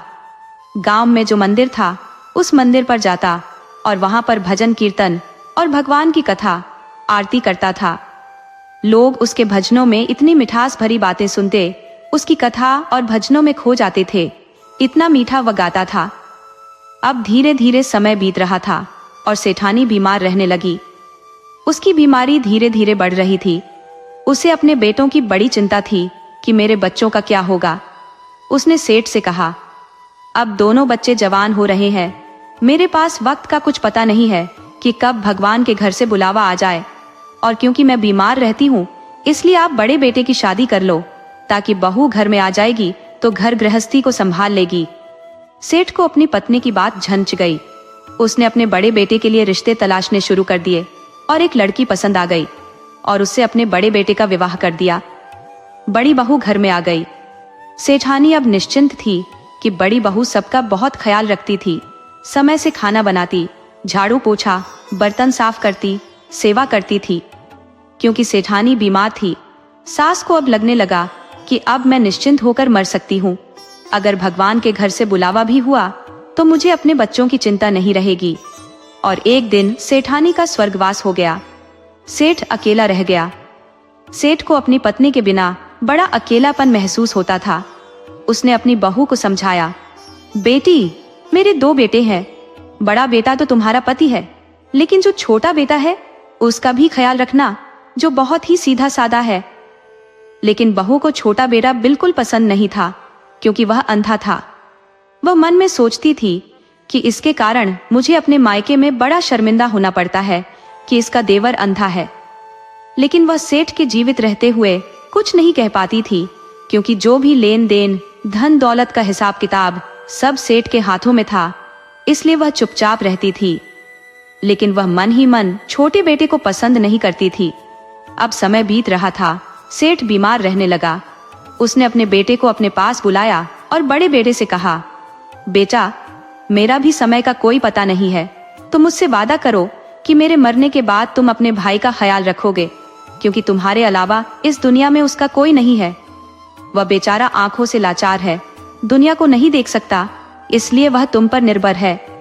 बड़े बेटे ने सेठ को वचन दिया, पिताजी, मैं अपने भाई का पूरा पूरा ख्याल रखूंगा। और एक दिन सेठ भी परलोक सिधार गए।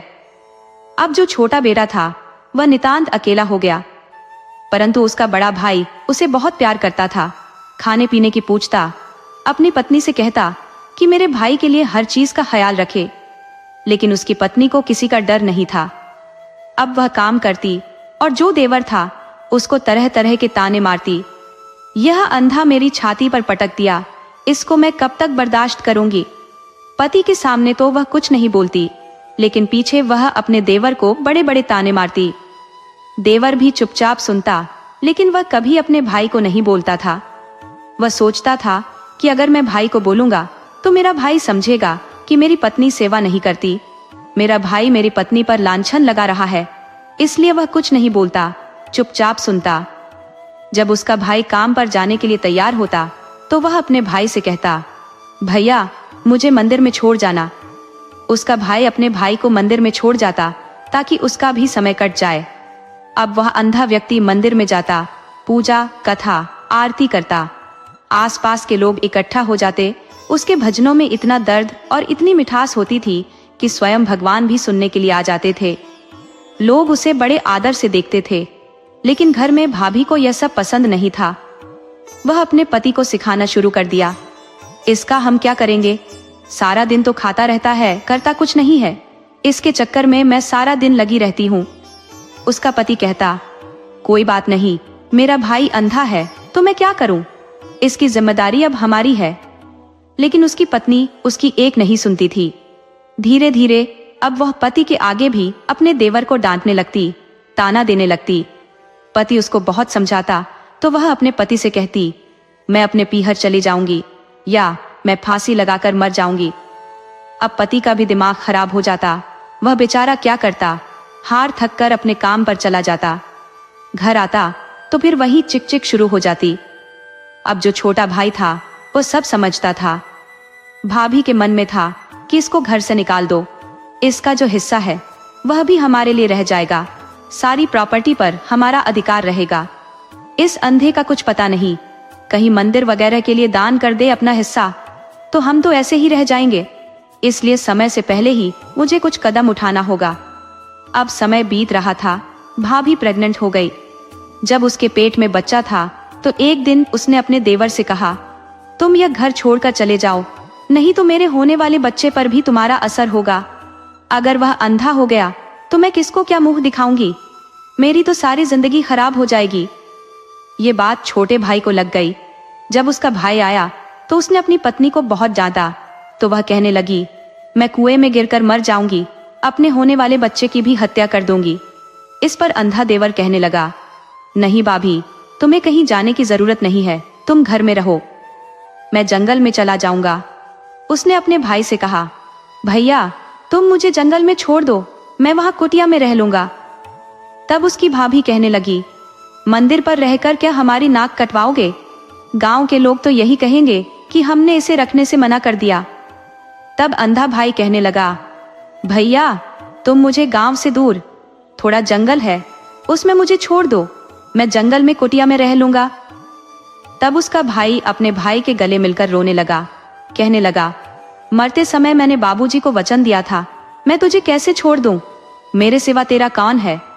लेकिन जब अंधे भाई ने अपने बड़े भाई को समझाया, भैया अगर मेरी वजह से घर में कलह है तो मैं जंगल में रह लूंगा, तुम जब भी मन करे मुझसे मिलने आते रहना।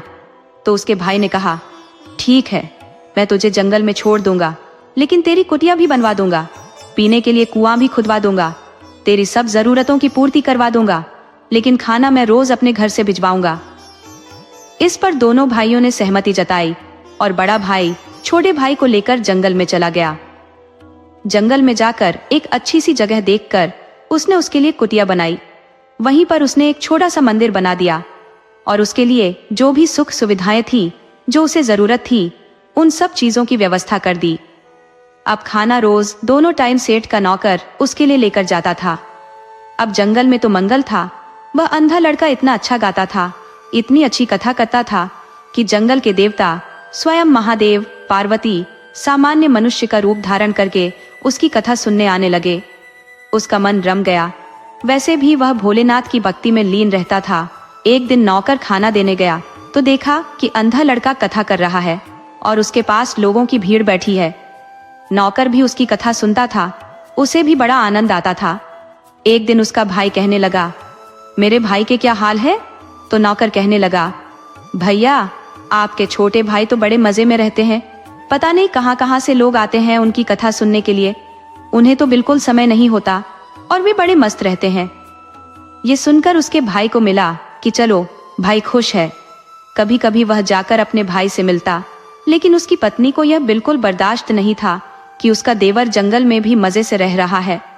वह चाहती थी कि जंगल में जंगली जीव जंतु उसे मारकर खा जाए, जिससे उसका रास्ते का रोड़ा हट जाए। लेकिन यहाँ तो उल्टा हो रहा था, जंगल में भी मंगल हो रहा था। अब उसने फिर से दिमाग चलाना शुरू किया। एक दिन उसने अपने पति से कहा, मेरा भी देवर से मिलने का बड़ा मन कर रहा है, काफी दिन हो गए, मैं उनसे मिलकर आऊंगी। उसका पति बड़ा खुश हुआ, चलो मेरी बीवी को कुछ तो बुद्धि आ रही है, धीरे धीरे इसको समझ आ जाएगी तो मैं अपने भाई को घर ले आऊंगा। उसने कहा, खुशी से जाओ तुम मेरे भाई से मिलने के लिए। तब वह कहने लगी, बहुत दिन हो गए हैं, आज मैं अपने हाथों से उसके लिए अच्छे अच्छे पकवान बनाकर लेकर जाऊंगी। उसने हलवा पूड़ी, जो भी उसे अच्छा लगता था, सब चीज उसकी पसंद की बनाई और बोली, आज मैं उसे मिलने जाऊंगी। भाई को नहीं पता था कि उसकी पत्नी के मन में क्या विचार चल रहे हैं, वह क्या षड्यंत्र रच रही है। वह सोच रही थी कि जो खाना बनाकर लेकर जाऊंगी, इसमें मैं जहर मिला दूंगी, जिसे खाकर वह मर जाएगा। उसने उसके लिए अच्छे अच्छे पकवान बनाए और उसमें जहर मिला दिया और लेकर चल दी। जब वह जंगल में पहुंची तो उसने देखा कि देवर के पास 2-4 लोग बैठे हुए हैं। वह देखकर जल भुन गई।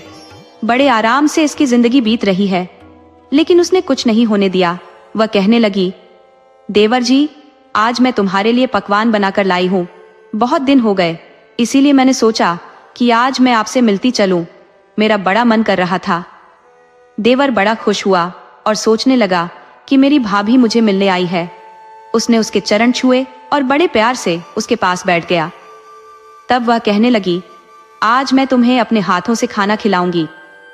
उसने सोचा कि मैं खाना रख जाऊं, और उसने नहीं खाया तो ये तो मरेगा ही नहीं, इसलिए उसने कहा, मैं अपने हाथों से खाना खिलाऊंगी। देवर भावनाओं में बह गया, बड़ा खुश हुआ कि चलो मेरी भाभी मेरी माँ समान है। तो उसने उसके हाथ से खाना खाना शुरू कर दिया। लेकिन खाना खाने से पहले उसने कहा, भाभी, पहले मुझे अपने भोलेनाथ का भोग लगाना है। मैं अपने भोले बाबा को भोग लगाए बिना अन्न का दाना ग्रहण नहीं करता। तब उसने उस खाने में से भोले बाबा का भोग लगाया। शिवशंकर तो विष पान करने वाले हैं, वे तो सभी झरों का पान करते हैं। उन्होंने उस खाने का जहर खुद पी लिया और देवर ने खाना खाया। भाभी बड़ी कुटिल मुस्कान के साथ हंसती हुई मां से चल दी, सोचती हुई कि थोड़ी देर में देवर मर जाएगा, इसकी खबर घर आ जाएगी। वह घर चली गई और इंतजार करने लगी। उसका पति घर आया तो वह बड़ी खुश थी। पति ने पूछा, क्या बात है, बड़ी खुश नजर आ रही हो? तो वह कहने लगी, आज मैं अपने देवर से मिलकर आई, उसे मैंने अपने हाथों से खाना खिलाया, लेकिन उसके पति को ऐसा कुछ नहीं पता था कि ये क्या कर रही है। उधर उसका देवर खाना खाने के बाद भी कुछ नहीं हुआ, क्योंकि महादेव ने उसकी रक्षा कर ली थी। भगवान तो अपने भक्तों की हर पीड़ा को हर लेते हैं। अब वह इंतजार कर रही थी कि शाम को जब नौकर खाना देने जाएगा तो जरूर यह खबर लेकर आएगा कि देवर मरा हुआ पड़ा है। जब नौकर खाना देने गया तो उसने देखा कि भजन कीर्तन चल रहा है और पहले से भी ज्यादा भीड़ बैठी हुई है। ये देखकर वह भी कथा आरती सुनकर घर वापस आया। बड़ा खुश था। उसने बताया कि बड़ा अच्छा सत्संग चल रहा था, भैया बड़ी अच्छी कहानी सुना रहे थे, लोगों की पंगत बैठी हुई थी। ये सुनकर भाभी कहने लगी, क्या वह कहानी सुना रहे थे, कथा सुना रहे थे, भजन कर रहे थे? वह हैरान थी, ऐसा कैसे हो सकता है? तब उसका पति बोला, हाँ वह तो भगवान की भक्ति में लीन रहता है, उसी क्या। लेकिन उसने सोचा कि शायद मैंने जहर मिलाया था, उस पर असर नहीं हुआ। उसने सोचा कि तुरंत जाना ठीक नहीं है, इसलिए कुछ दिन बाद मैं जाकर और जहर मिलाकर उसे पिलाकर आऊंगी। कुछ दिन बाद उसने अपने बेटे को जन्म दिया। बेटे को पाकर बड़ी खुशी हुई। बेटा बहुत सुंदर था। धीरे धीरे बेटे के लालन पालन में लग गई और धीरे धीरे 6 महीने का समय बीत गया। 6 महीने बाद फिर उसे अपने अंधी देवर से जलन होने लगी कि कहीं ऐसा ना हो कि देवर अपनी प्रॉपर्टी में हिस्सा मांगने लगे, तब तो इस घर की प्रॉपर्टी का आधा हिस्सा करना पड़ेगा। उसे जलन हुई कि उसको रास्ते से हटाना ही पड़ेगा। उसने सोचा कि पहले मैंने थोड़ा जहर मिलाया था, अब की बार ज्यादा मिलाऊंगी। उसने अपने पति से कहा, जब से मेरा बेटा हुआ है मैं अपने देवर से मिलने नहीं गई, आज मैं उसे मिलने जाऊंगी। उसका पति बोला, ठीक है, खुशी से जाओ। वह बोली, मैं खाली हाथ नहीं जाऊंगी, आज मैं उसके लिए बढ़िया सी दूध की खीर बनाकर लेकर जाऊंगी, अच्छे अच्छे मेवे डालूंगी। पति बड़ा खुश हुआ। चलो बेटा हो गया है तो इसको मेरे भाई की कदर होने लगी है, इसका मन बदल रहा है तो मैं अपने भाई को जंगल से घर ले आऊं। लेकिन उसे क्या पता था कि उसकी पत्नी क्या षड्यंत्र रच रही है। उसने उसके देवर के लिए खीर बनाई, उसमें काफी सारे मेवे डाले, बहुत अच्छी तरह पति को खिलाई। पति ने कहा, बहुत अच्छी है। पति के जाने के बाद उसने खीर में बहुत ज्यादा जहर मिला दिया और लेकर जंगल की तरफ चल दी। जंगल में पहुंचकर उसने अपने अंधे देवर से कहा, देवर जी, जब से तुम्हारा भतीजा आया है तब से मैं आपसे मिलने नहीं आ पाई। देवर बड़ा खुश हुआ, भतीजे के बारे में पूछने लगा, भाभी मेरा भतीजा दिखने में कैसा है, कैसा लगता है, कैसा रंग है, किस पर गया है? तरह तरह की बातें करने लगा। उसे बड़ी खुशी थी कि भाभी उससे मिलने आई है। तब वह कहने लगी, मैं तुम्हारे लिए खीर बनाकर लाई हूँ, बड़ी खुशी की बात है। वह बोली, तुम खुद अपने हाथों से खिलाऊंगी। देवर ने खीर खाने से पहले भगवान भोलेनाथ का भोग लगाया। भगवान भोलेनाथ और माता पार्वती यह देखकर अचंभित थे कि भाभी अपने देवर को मारने पर तुली हुई है और देवर अपनी भाभी को मां समान समझता है। तभी महादेव और पार्वती माता ने एक ब्राह्मण और ब्राह्मणी का रूप बनाया और वहां पर प्रकट हो गए। तभी उसने देवर को खीर खिलाने की कोशिश की, लेकिन तुरंत ही ब्राह्मण और ब्राह्मणी ने कहा, सेठानी जी, आपका बच्चा बड़ी जोर जोर से रो रहा है, उसको कुछ हो गया है, लोगों की भीड़ आपके घर जुटी हुई है, आप तुरंत जाइए। ये सुनते ही वह खीर का कटोरा फेंककर उल्टे पांव घर की तरफ भागी। जब वह घर पहुंची तो सच में लोगों की भीड़ इकट्ठा थी। उसने अपने बच्चे को उठाया, देखा तो बच्चा कुछ नहीं बोल रहा था, बच्चे के मुंह से झाग निकल रही थी, शरीर नीला पड़ गया था। ये देखकर वह रोने लगी, मेरे बच्चे को क्या हो गया? अभी तो मैं इसको छोड़कर गई थी, इतने में इसको क्या हो गया? उसका पति काम पर गया था और लोग कहने लगे कि हमारे बच्चे को किसी की नजर लग गई है। लेकिन उसका क्रोध फूट पड़ा, वह अपने देवर को गाली देने लगी, यह सब कुछ उस अंधी की वजह से हुआ है। मैं उसे खाना देने गई और मेरे बच्चे की यह हालत हो गई। लेकिन उसके पति ने उसे समझाया, मेरे भाई का क्या दोष है, तुम्हारा बच्चा तो घर पर था। लेकिन बच्चे के मुंह से झाग निकल रही थी, शरीर नीला पड़ गया था। ये देखकर उसकी बोलती बंद हो गई, क्योंकि वह जानती थी कि उसने जो खीर बनाई थी उसमें जहर था और शायद बच्चे ने उसमें से थोड़ा खा लिया होगा। दरअसल जब वह खीर लेकर गई थी तो घर में जो बर्तन था उसमें थोड़ी खीर रह गई थी और बच्चा खेल रहा था। उसने थोड़ी सी खीर अपने मुंह में डाल ली, जिससे बच्चे के प्राण पखेरु उड़ गए। लेकिन वह अपने ऊपर संदेह नहीं आने देना चाहती थी, इसलिए उसने अपने देवर को भला बुरा कहना शुरू कर दिया। जब उसका भाई अपने छोटे भाई के पास पहुंचा और रोने लगा, भैया मेरे बच्चे को पता नहीं क्या हो गया है, उसके मुंह से झाग निकल रहे हैं। तो अंधा भाई कहने लगा, तुम तो महादेव के परम भक्त हो, उनसे प्रार्थना करो कि मेरे बच्चे को ठीक कर दो। तब अंधा भाई कहने लगा, भैया मैं अभी भगवान से प्रार्थना करूंगा कि हमारे घर के चिराग को ठीक कर दे। अब वह अंधा भाई जोर जोर से ढोलक बजाने लगा, भजन गाने लगा, उसका गला बैठने लगा, लेकिन वह नहीं रुका। ढोलक बजाते बजाते उसके हाथों से खून आने लगा, लेकिन वह नहीं रुका। उसे तो अपने भतीजे की जान की परवाह थी। उसका सत्या देखकर भगवान भोलेनाथ सशरीर प्रकट हो गए और कहने लगे, पुत्र क्या मांगते हो, वरदान लो, मैं तुम्हारी भक्ति से बड़ा प्रसन्न हूँ। अंधा भाई बोला, बाबा मुझे कुछ नहीं चाहिए, बस हमारे घर के चिराग को ठीक कर दो, मेरे भाई की संतान को जीवित कर दो, वरना मेरे भाई मुझे दोष देंगे। भगवान कहने लगे, ठीक है, तुम्हारा पुत्र ठीक हो जाएगा। यह कहकर वे अंतर्धान हो गए। तभी उसका बड़ा भाई आया और कहने लगा, बच्चा ठीक हो गया। ये सुनकर वे भगवान की जय जयकार करने लगे। लेकिन तभी उसकी नजर पड़ गई जो खीर का कटोरा था, जिसे उसकी पत्नी लेकर आई थी। उसने देखा कि एक कुत्ता था, उसने खीर खाई और मर गया। उसके मुंह से भी वही झाग निकल रही थी। तब उसने अपने भाई से पूछा, ये खीर तुमने खाई क्या? वह कहने लगा, भाभी मुझे खिलाने वाली थी, लेकिन तभी गांव से एक आदमी और औरत आए। उन्होंने कहा कि तुम्हारे बच्चे को कुछ हो गया है, तो भाभी खीर का कटोरा फेंककर भाग गई, इसलिए मैंने नहीं खाई। ये सुनकर बड़ा भाई समझ गया कि उसकी पत्नी ने उसके भाई को मारने की कोशिश की थी। उसने अपने भाई को कहा, तुझे जंगल में रहने की कोई जरूरत नहीं है। और घर आकर उसने अपनी पत्नी को बड़े गुस्से में पुकारा। उसकी पत्नी बाहर आई और कहने लगी, देखो हमारा बच्चा ठीक है। उसने अपनी पत्नी को 2 झापड़ लगाए और कहा, यह खीर तुमने बनाई थी ना? उसकी पत्नी चुप रही, क्योंकि सच्चाई सामने थी। तब उसका पति कहने लगा, मेरे भाई को खत्म करके अपना घर बसाने चली थी, तभी तो भगवान ने तुझे इतनी बुरी सजा दी कि तेरे बच्चे को ही मार दिया। ये तो मेरे भाई की दुआओं का असर है कि आज हमारा बच्चा जीवित है, और तू इस महान आत्मा को मारने चली थी। तभी वहां पर महादेव और पार्वती प्रकट हुए और उन्होंने कहा, इसकी भक्ति में इतनी शक्ति है कि हम लोग रोज इसकी कथा सुनने आते हैं। और उन्होंने आशीर्वाद दिया और अंधे भाई की आंखें ठीक हो गई।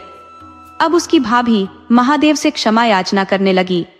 महादेव कहने लगे, तुमने इसके साथ धोखा किया, लेकिन अब तुम्हें अक्ल आ गई है। उसका पति कहने लगा, मैं इस दुष्ट पत्नी को घर में नहीं रखूंगा।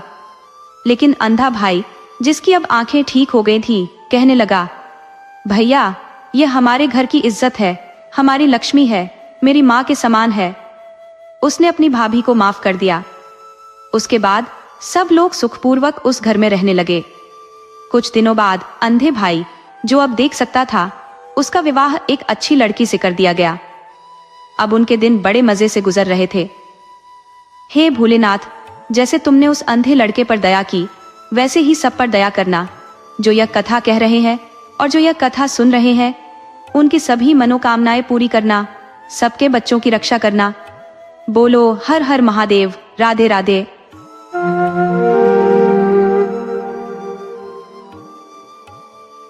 बहुत समय पहले की बात है। एक छोटे से गांव में 2 परम मित्र बसते थे। दोनों की मित्रता ऐसी प्रगाढ़ थी कि वे हर घड़ी एक दूसरे के साथ रहते थे। उनका नाम सेवाराम और मोतीलाल था। अपनी आजीविका चलाने के लिए दोनों कपड़े बेचने का काम करते थे। सुबह होते ही वे अपने कपड़ों की गठरी सिर पर उठाकर गलियों और गांवों में बेचने निकल पड़ते थे। एक दिन सर्दियों की ठिठुरती ठंड में वे एक अन्य गांव में कपड़े बेचने गए। वहां कपड़े बेचते वक्त सेवाराम की नजर एक झोपड़ी पर पड़ी, जिसके बाहर एक बूढ़ी अम्मा ठंड में कांप रही थी। सेवाराम का हृदय पिघल गया। उसने बिना एक पल गंवाए अपनी गठरी में से एक कंबल निकाला और उस अम्मा को ओढ़ा दिया। कंबल की गर्मी पाकर अम्मा के चेहरे पर राहत की चमक आ गई और उसकी आंखों में कृतज्ञता की आभा झलकने लगी। अम्मा ने कहा, बेटा, मेरे पास तुझे देने के लिए पैसे तो नहीं है, पर रुक, मैं तुझे कुछ आशीर्वाद अवश्य दूंगी। वह झोपड़ी के भीतर गई और ठाकुर जी की एक सुंदर छोटी मूर्ति लेकर लौटी। उसने मूर्ति सेवाराम को देते हुए कहा, बेटा, मेरे पास धन नहीं, लेकिन ये ठाकुर जी की प्रतिमा है। इसे अपने साथ रखना और खूब सेवा करना, तुम्हारी तरक्की जरूर होगी। मोतीलाल थोड़ा संदेह में था और बोला, अरे माई, हमारे पास तो कोई दुकान भी नहीं है, हम ठाकुर जी को कहाँ और कैसे स्थापित करेंगे। इस पर अम्मा मुस्कुराते हुए बोली, बेटा, ठाकुर जी की महिमा अपरंपार है, वे किसी भी स्थान पर अपने भक्त की रक्षा करेंगे। सेवाराम ने माई के प्रेम को देखकर मूर्ति को अपने सिर पर बांधे गमछे में समेट लिया और बोला, माई, तुमने जो यह प्रेम से दिया है, मैं इसे अवश्य अपने पास रखूंगा। मोतीलाल ने फिर भी संदेह प्रकट किया और कहा, ये माई हमें बस यूं ही झूठी तसल्ली दे रही है। पर सेवाराम का हृदय निश्चल था, वह ठाकुर जी को अपने हृदय में स्थान देने को तत्पर था। सेवाराम, जो ठाकुर जी के प्रति गहरा सम्मान रखता था, ने बुढ़िया माई से आदरपूर्वक कहा, माई, आपने यह ठाकुर जी मुझे इतने प्रेम से दिया है, तो अवश्य यह मेरे जीवन में कुछ अद्भुत करेगा। उनकी महिमा तो अनंत है, वो पल भर में किसी का भी भाग्य बदल सकते हैं। सेवाराम ने ठाकुर जी की मूर्ति को अपने गमछे में समेट लिया और हृदय से लगाकर रख लिया। बुढ़िया माई ने उन्हें ढेरों आशीर्वाद देना शुरू कर दिया। उसकी आवाज में वात्सल्य और अपार स्नेह छलक रहा था। जब तक दोनों दोस्त उसकी दृष्टि से ओझल नहीं हुए, वह निरंतर आशीर्वाद देती रही। माई के आशीर्वाद से अभिभूत दोनों मित्र अपने काम में लग गए। उसी दिन जैसे चमत्कार ही हो गया, उनकी कपड़ों की गठरी पूरी तरह बिक गई और उन्होंने खूब मुनाफा कमाया। इस सफलता से प्रेरित होकर उन्होंने सोचा, हर दिन पैदल चलने से हम थक जाते हैं और सीमित गांवों तक ही पहुंच पाते हैं। इसी सोच से दोनों ने उस दिन के मुनाफे से साइकिल खरीद ली। सेवाराम ने साइकिल की टोकरी में ठाकुर जी की प्रतिमा को सम्मान पूर्वक रख दिया और जहां भी वे जाते, ठाकुर जी उनके साथ होते। धीरे धीरे उनके व्यवसाय में इतना प्रगति हुई कि उनकी बिक्री में भी वृद्धि हो गई। अब उनकी मेहनत और ठाकुर जी की कृपा से दोनों ने मिलकर एक दुकान किराए पर ले ली। दुकान के कोने में ठाकुर जी के लिए एक छोटा सा मंदिर स्थापित किया गया। सेवाराम ठाकुर जी की नियमित पूजा करता और अपनी हर चिंता उनसे बांटता। समय के साथ उनका व्यवसाय तेजी से बढ़ने लगा और उन्होंने अपनी खुद की दुकान खरीद ली। उनके पास कपड़ों की बड़ी बड़ी कंपनियों के ऑर्डर आने लगे और उन्होंने बड़े बड़े शोरूम्स खोल लिए। अब दोनों दोस्तों का नाम क्षेत्र के बड़े उद्योगपतियों में गिना जाने लगा। वे एक दूसरे से कहते, जब हमारे पास कुछ भी नहीं था, तब ठाकुर जी के आशीर्वाद ने हमें समृद्ध बना दिया है। सेवाराम और मोतीलाल अपनी इस सफलता का श्रेय ठाकुर जी को ही देते थे और अपनी मेहनत को कभी नहीं भूलते थे। एक दिन सेवाराम की तबीयत थोड़ी नासाज थी, तो वह देर से दुकान पहुंचा। मोतीलाल ने उसे देखकर कहा, दोस्त, आज तुम इतनी देर से क्यों आए? तुम्हारे बिना दुकान का एक एक पल काटना मुश्किल हो जाता है। तुम्हारे बिना दुकान पर दिल लगता ही नहीं, मोतीलाल ने कुछ मायूस होकर कहा। सेवाराम मुस्कुराते हुए बोला, अरे मोतीलाल, इतनी चिंता क्यों करते हो? मैं कहीं जा नहीं रहा हूँ। अगर कभी चला भी जाऊं तो ठाकुर जी है ना यहाँ। ये कहकर सेवाराम फिर अपने काम में व्यस्त हो गया। पहले दोनों के घर दुकान के नजदीक ही थे, लेकिन अब दोनों ने दुकान से काफी दूर आलीशान महल नुमा घर बना लिए थे, क्योंकि अब वे बड़े व्यापारियों में गिने जाते थे। सेवाराम के 2 पुत्र थे जिनकी शादियां हो चुकी थी। दूसरी ओर मोतीलाल का एक बेटा और एक बेटी थी। बेटे की शादी हाल ही में संपन्न हुई थी और अब उसकी बेटी की शादी की तैयारी शेष थी। धीरे धीरे उम्र के साथ सेवाराम की सेहत में गिरावट आने लगी, जिससे अब वह दुकान पर देर से आने लगा। एक दिन सेवाराम को देखकर मोतीलाल बोला, भैया, अगर तबीयत सही नहीं है तो थोड़ा आराम कर लिया करो। देर से आओ पर आना जरूर, तुम्हारे बिना मन नहीं लगता। यह सुनकर सेवाराम ने सहमति में सिर हिलाया। फिर एक दिन दोपहर करीब 12 बजे सेवाराम दुकान पर आया। उस दिन उसके चेहरे पर एक अनोखी चमक थी, चाल में एक खास मस्ती और होठों पर हल्की सी मुस्कान। आकर वह गद्दी पर बैठ गया। मोतीलाल ने मुस्कुराते हुए कहा, भैया, आज तो तुम्हारी सेहत काफी अच्छी लग रही है। हाँ भैया, सेहत अब साथ नहीं देती, इसीलिए मैंने निर्णय लिया है कि आज से मैं केवल दोपहर 12 बजे आऊंगा और शाम 5 बजे तक ही दुकान पर बैठूंगा, सेवाराम ने गंभीरता से कहा। मोतीलाल ने गहरी सांस लेते हुए कहा, कोई बात नहीं, जैसे तुम्हारी मर्जी, लेकिन रोज आना जरूर, तुम्हारे बिना दुकान सोने लगती है। अब सेवाराम रोजाना ठीक 12 बजे आता और 5 बजे तक दुकान में अपनी उपस्थिति दर्ज करवाकर चला जाता। उसके चेहरे पर बीमारी का कोई लक्षण नहीं दिखता था, परंतु मोतीलाल को उस पर पूरा विश्वास था। उसे लगता था कि उसका सच्चा मित्र कभी छल नहीं कर सकता, इसलिए उसने उससे कोई सवाल नहीं किया। सेवाराम निष्ठावान और कर्मठ था, किसी भी कार्य में कभी पीछे नहीं हटता, न ही कभी किसी को धोखा देता। इन गुणों ने ही उनकी वर्षों पुरानी मित्रता को मजबूत बनाए रखा था। फिर एक दिन मोतीलाल की बेटी की शादी पक्की हो गई। विवाह का निमंत्रण देने के लिए वह सेवाराम के घर पहुंचा। वहां उसने सेवाराम के बेटे, बहू और पत्नी को देखा, लेकिन सेवाराम कहीं नहीं दिखा। उसने सेवाराम की पत्नी से कहा, भाभी जी, सेवाराम दिखाई नहीं दे रहा है, उसे जरा बुला दें। उसकी बात सुनकर परिवार के सदस्य चौंक गए। तभी सेवाराम के बेटे ने कहा, काका, आप कैसी बातें कर रहे हैं? क्यों ऐसा मजाक कर रहे हैं? मोतीलाल ने विस्मय से पूछा। मैंने ऐसा क्या कह दिया? मैं तो बस अपने मित्र से मिलने आया हूँ, कहीं वह तबीयत खराब होने की वजह से आराम तो नहीं कर रहा?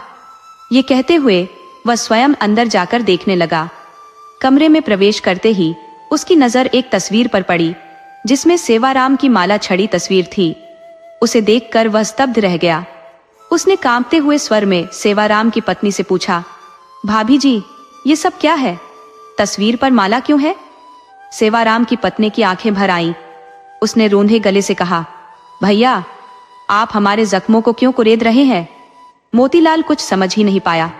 तभी सेवाराम का बेटा आगे बढ़ा और बोला, काका, आपको नहीं पता, पिताजी को गुजरे हुए 6 महीने हो चुके हैं।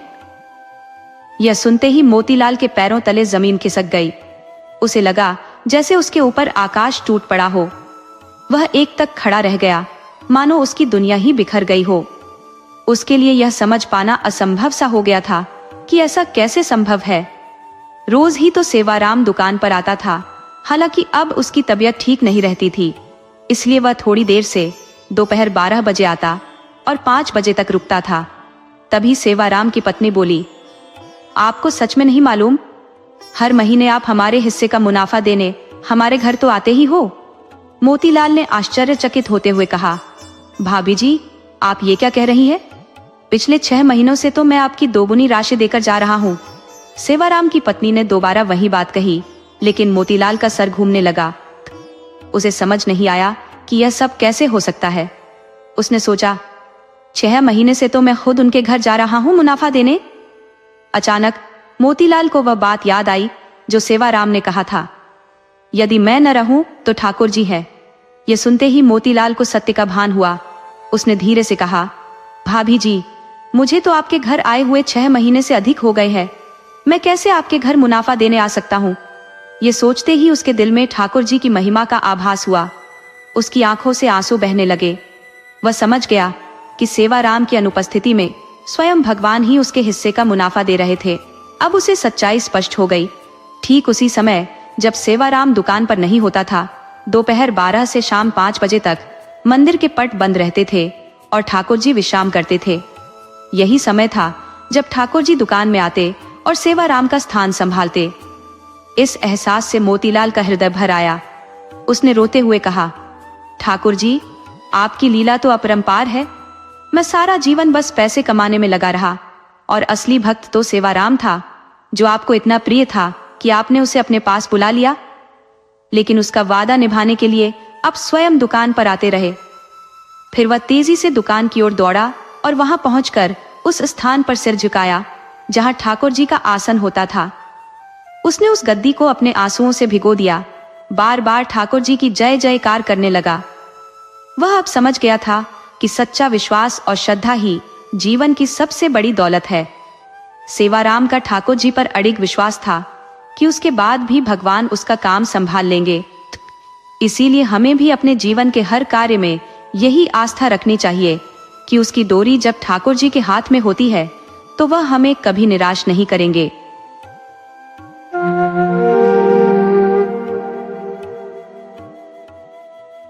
एक नगर में एक समय की बात है। वहां का राजा बेहद न्यायप्रिय और ईमानदार था। उसकी प्रजा हमेशा खुशहाल और संतुष्ट रहती थी, क्योंकि राजा हर किसी का भला सोचता था। राजा का राज्य चारों दिशाओं में फैला हुआ था और उसके 3 बेटियां थी। अब रानी, जो राजा की पत्नी थी, वो अपनी बेटियों को ज्यादा पसंद नहीं करती थी, क्योंकि उसकी दिली ख्वाहिश थी कि उसका एक बेटा हो, लेकिन ऐसा हो न सका। रानी को हमेशा धन दौलत और ऐशो आराम की चाहत रहती थी। राजा पूजा पाठ और धार्मिक कार्यों में व्यस्त रहता था। वह अपने गुरु को मानता और हर दिन मंदिर जाकर पूजा करता। उसका यही धार्मिक प्रवृत्ति उसकी तीनों बेटियों पर भी असर डाल रही थी। बेटियां भी अपने पिता की तरह धार्मिक थी और हर काम में उसका साथ देती। मगर रानी को ये सब कुछ अच्छा नहीं लगता था। उसे लगता था कि राजा अपनी बेटियों के साथ ज्यादा जुड़ा हुआ है और उसे नजरअंदाज कर रहा है। वह अंदर ही अंदर जलन महसूस करने लगी। राजा अपनी बेटियों से इतना प्रेम करता था कि उनकी हर मांग पूरी कर देता था। इससे रानी के मन में ईर्ष्या बढ़ने लगी। रानी की असली चाहत तो राज्य की संपत्ति और शासन की थी। वह चाहती थी कि राजा की जगह खुद को शक्तिशाली बनाए, लेकिन राजा उसकी इन मंशाओं से अनजान था। वह हर बार रानी की योजनाओं से बच जाता। रानी ने कई बार सोचा कि राजा को रास्ते से हटा दिया जाए, ताकि वह सारा राज्य खुद संभाल सके। समय बीतता गया और बेटियां बड़ी हो रही थी। एक दिन राजा घर लौटा तो बेटियों ने बड़े प्रेम से उसके लिए भोजन परोसा। राजा ने कहा कि तुम लोग आराम कर लो, मैं खा लूंगा। बेटियां चली गई और राजा भोजन करने बैठ गया। तभी रानी आई और उसे एक गिलास दूध पेश किया। राजा को थोड़ा अजीब लगा कि रानी इतनी देखभाल कर रही है, लेकिन उसने इसे नजरअंदाज कर दिया। राजा ने सोचा शायद रानी में बदलाव आ गया है, इसलिए उसने खुशी खुशी दूध पी लिया। मगर उसे यह नहीं पता था कि उस दूध में जहर मिला हुआ था। रानी ने उसे बड़ी चालाकी से मौत के मुंह में धकेल दिया। अगली सुबह जब राजा उठ नहीं रहा था, रानी ने उसका नाटक करते हुए उसे उठाने की कोशिश की। तीनों बेटियां भी आई और अपने पिता को जगाने लगी, लेकिन राजा तो अब इस दुनिया में नहीं था। पूरा महल शोक में डूब गया। रानी मगरमच्छ के आंसू बहा रही थी, पर उसकी सच्चाई से कोई वाकिफ नहीं था। राजा के अंतिम संस्कार की तैयारियां शुरू हुई और पूरे राज्य में मातम छा गया। राजा की बेटियां अपने पिता के जाने से टूट गई थी। उनका रो रो कर बुरा हाल था, लेकिन रानी के मन में कुछ और ही चल रहा था। अब जब राजा नहीं रहा तो उसने राजमहल की दौलत पर अपने मन मुताबिक हक जमाना शुरू कर दिया। रानी ने राजा के जाने के बाद सारा राज्य अपने हाथ में ले लिया, पर उसकी लालच की वजह से राज्य का खजाना जल्दी ही खाली हो गया। दूसरी ओर राज्य पर पड़ोसी दुश्मन राजाओं ने हमला बोल दिया और धीरे धीरे रानी के हाथ से सब कुछ फिसलने लगा।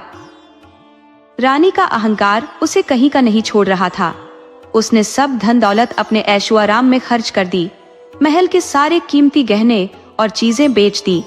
बेटियां उसे बार बार समझाने की कोशिश करती, लेकिन वह उन्हें दुत्कार देती थी। आखिरकार हालात इतने बदतर हो गए कि रानी और उसकी बेटियों को महल छोड़कर एक छोटे से घर में रहना पड़ा। रानी, जिसने कभी पूरे राज्य पर राज किया था, अब गरीबी में जीने को मजबूर हो गई। उसकी गलतियों और लालच की वजह से उसने सब कुछ खो दिया और उसकी बेटियां भी उसके साथ इस कठिनाई भरे जीवन में फंसी रहीं।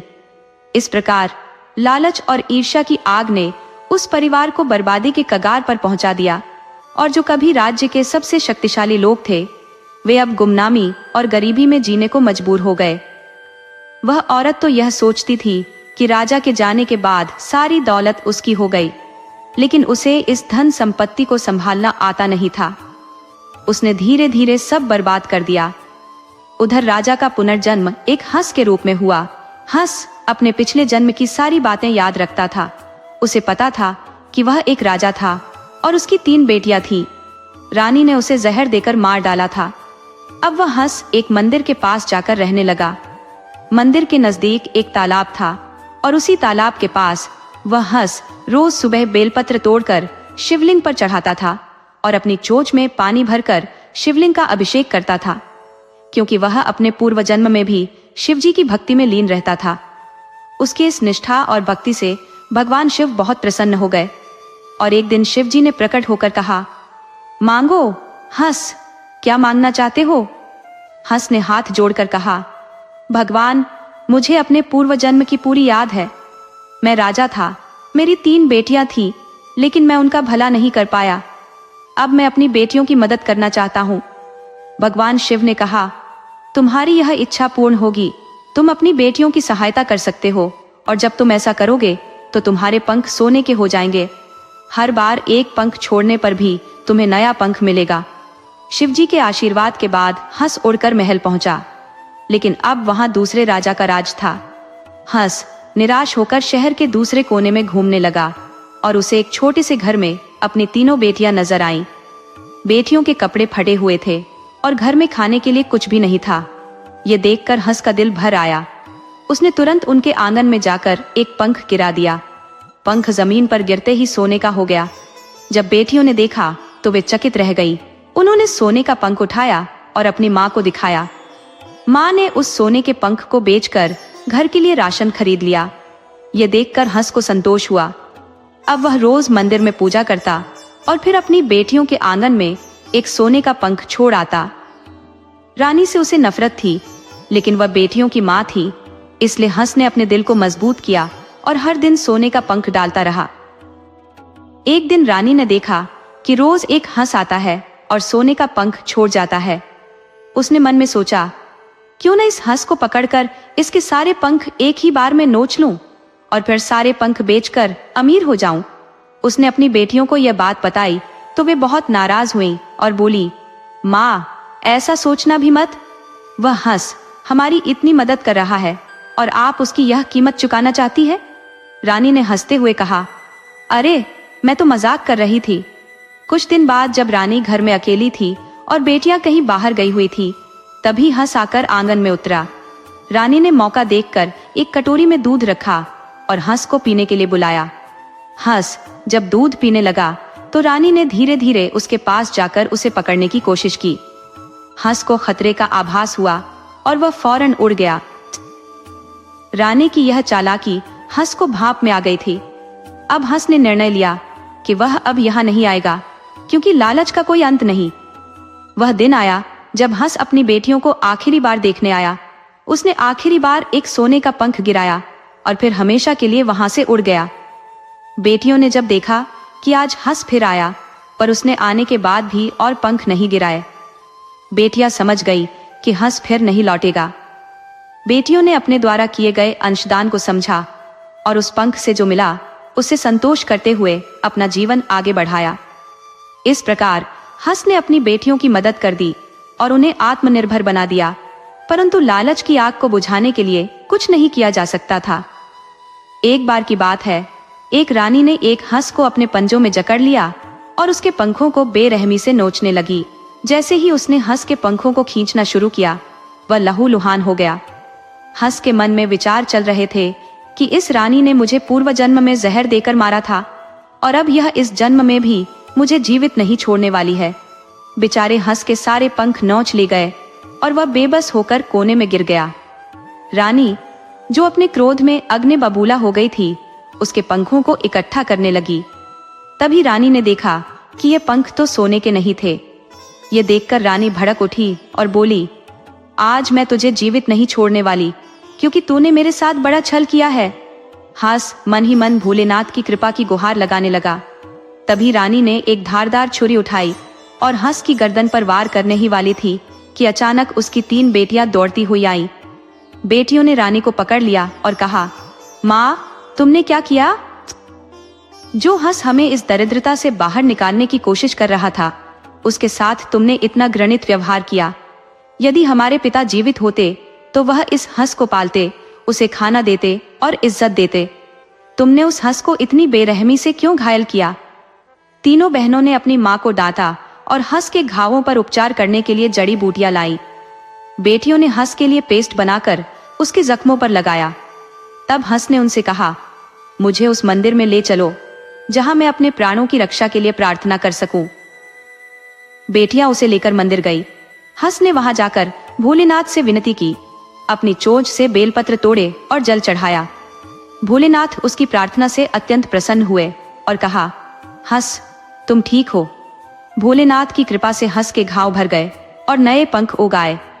जब हंस ने भोलेनाथ से प्रार्थना की, उसने कहा, हे भगवान, कृपया मेरी बेटियों की रक्षा करें। इस दुष्ट रानी ने मुझे पूर्व जन्म में जहर देकर मारा था और अब यह इस जन्म में भी मुझे मारने पर तुली हुई है। उसकी बेटियां यह सब सुन रही थी और उन्होंने हंस से पूछा, आप कौन है? हंस ने उत्तर दिया, मैं तुम्हारे पूर्व जन्म का पिता हूँ। तुम्हारे माँ ने मुझे दूध में जहर देकर मारा था। यह सुनकर बेटियों का क्रोध बढ़ गया। वे घर लौटकर अपनी माँ के पास गई, जो उस समय राज्य पर काबिज थी। उन्होंने कहा, हमारा पिता राजा हंस है, जो इस जन्म में हंस के रूप में पैदा हुआ है। वह मनुष्य की भाषा समझता है और हमारी माँ ने उसे पूर्व जन्म में ही जहर देकर मार दिया था। राजा ने रानी को कारागार में डाल दिया। जब उसे पता चला कि वह राजा हंस है, तो उसने अपना राज्य भी वापस लौटा दिया, ये कहते हुए कि जब राजा है तो मुझे बिना राजा के राज्य का अधिकार नहीं है। तब राजा ने उन तीनों बेटियों और हंस को राज्य सौंप दिया। तीनों बेटियां अपने पिता राजा हंस को सिंहासन पर बिठाने लगी, लेकिन राजा हंस ने कहा, बेटिया, इस जन्म में मैं एक पक्षी हूँ, मैं राजपाट कैसे चला सकता हूँ? बेटिया बोली, पिताजी, आप बस हमें मार्गदर्शन करें, हम खुद ही शासन का कार्यभार संभाल लेंगे। राजा हंस ने उनके आत्मविश्वास को देखकर प्रसन्नता व्यक्त की और भोलेनाथ का बारंबार धन्यवाद किया। राजा ने रानी को कैद में डाल दिया ताकि वह अपनी करने का फल भोगे। राजा अब सोचने लगा कि उसकी तीनों बेटियां विवाह योग्य हो गई हैं। उन्होंने उनके लिए योग्य राजकुमारों की खोज शुरू की और तीनों बेटियों की शादी धूमधाम से कर दी गई। अब वे तीनों रानियां बन गईं और अपने पिता राजा हंस की सेवा करती। राज्य में रानी बनकर तीनों बेटियों ने राजा हंस का खूब ध्यान रखा। उनका राज्य और भी विस्तारित हुआ और राजा के अच्छे शासन के कारण प्रजा भी उन्हें अत्यंत सम्मान देती थी। सभी लोग राजा हंस और उनकी बेटियों के प्रति स्नेह और श्रद्धा व्यक्त करते थे।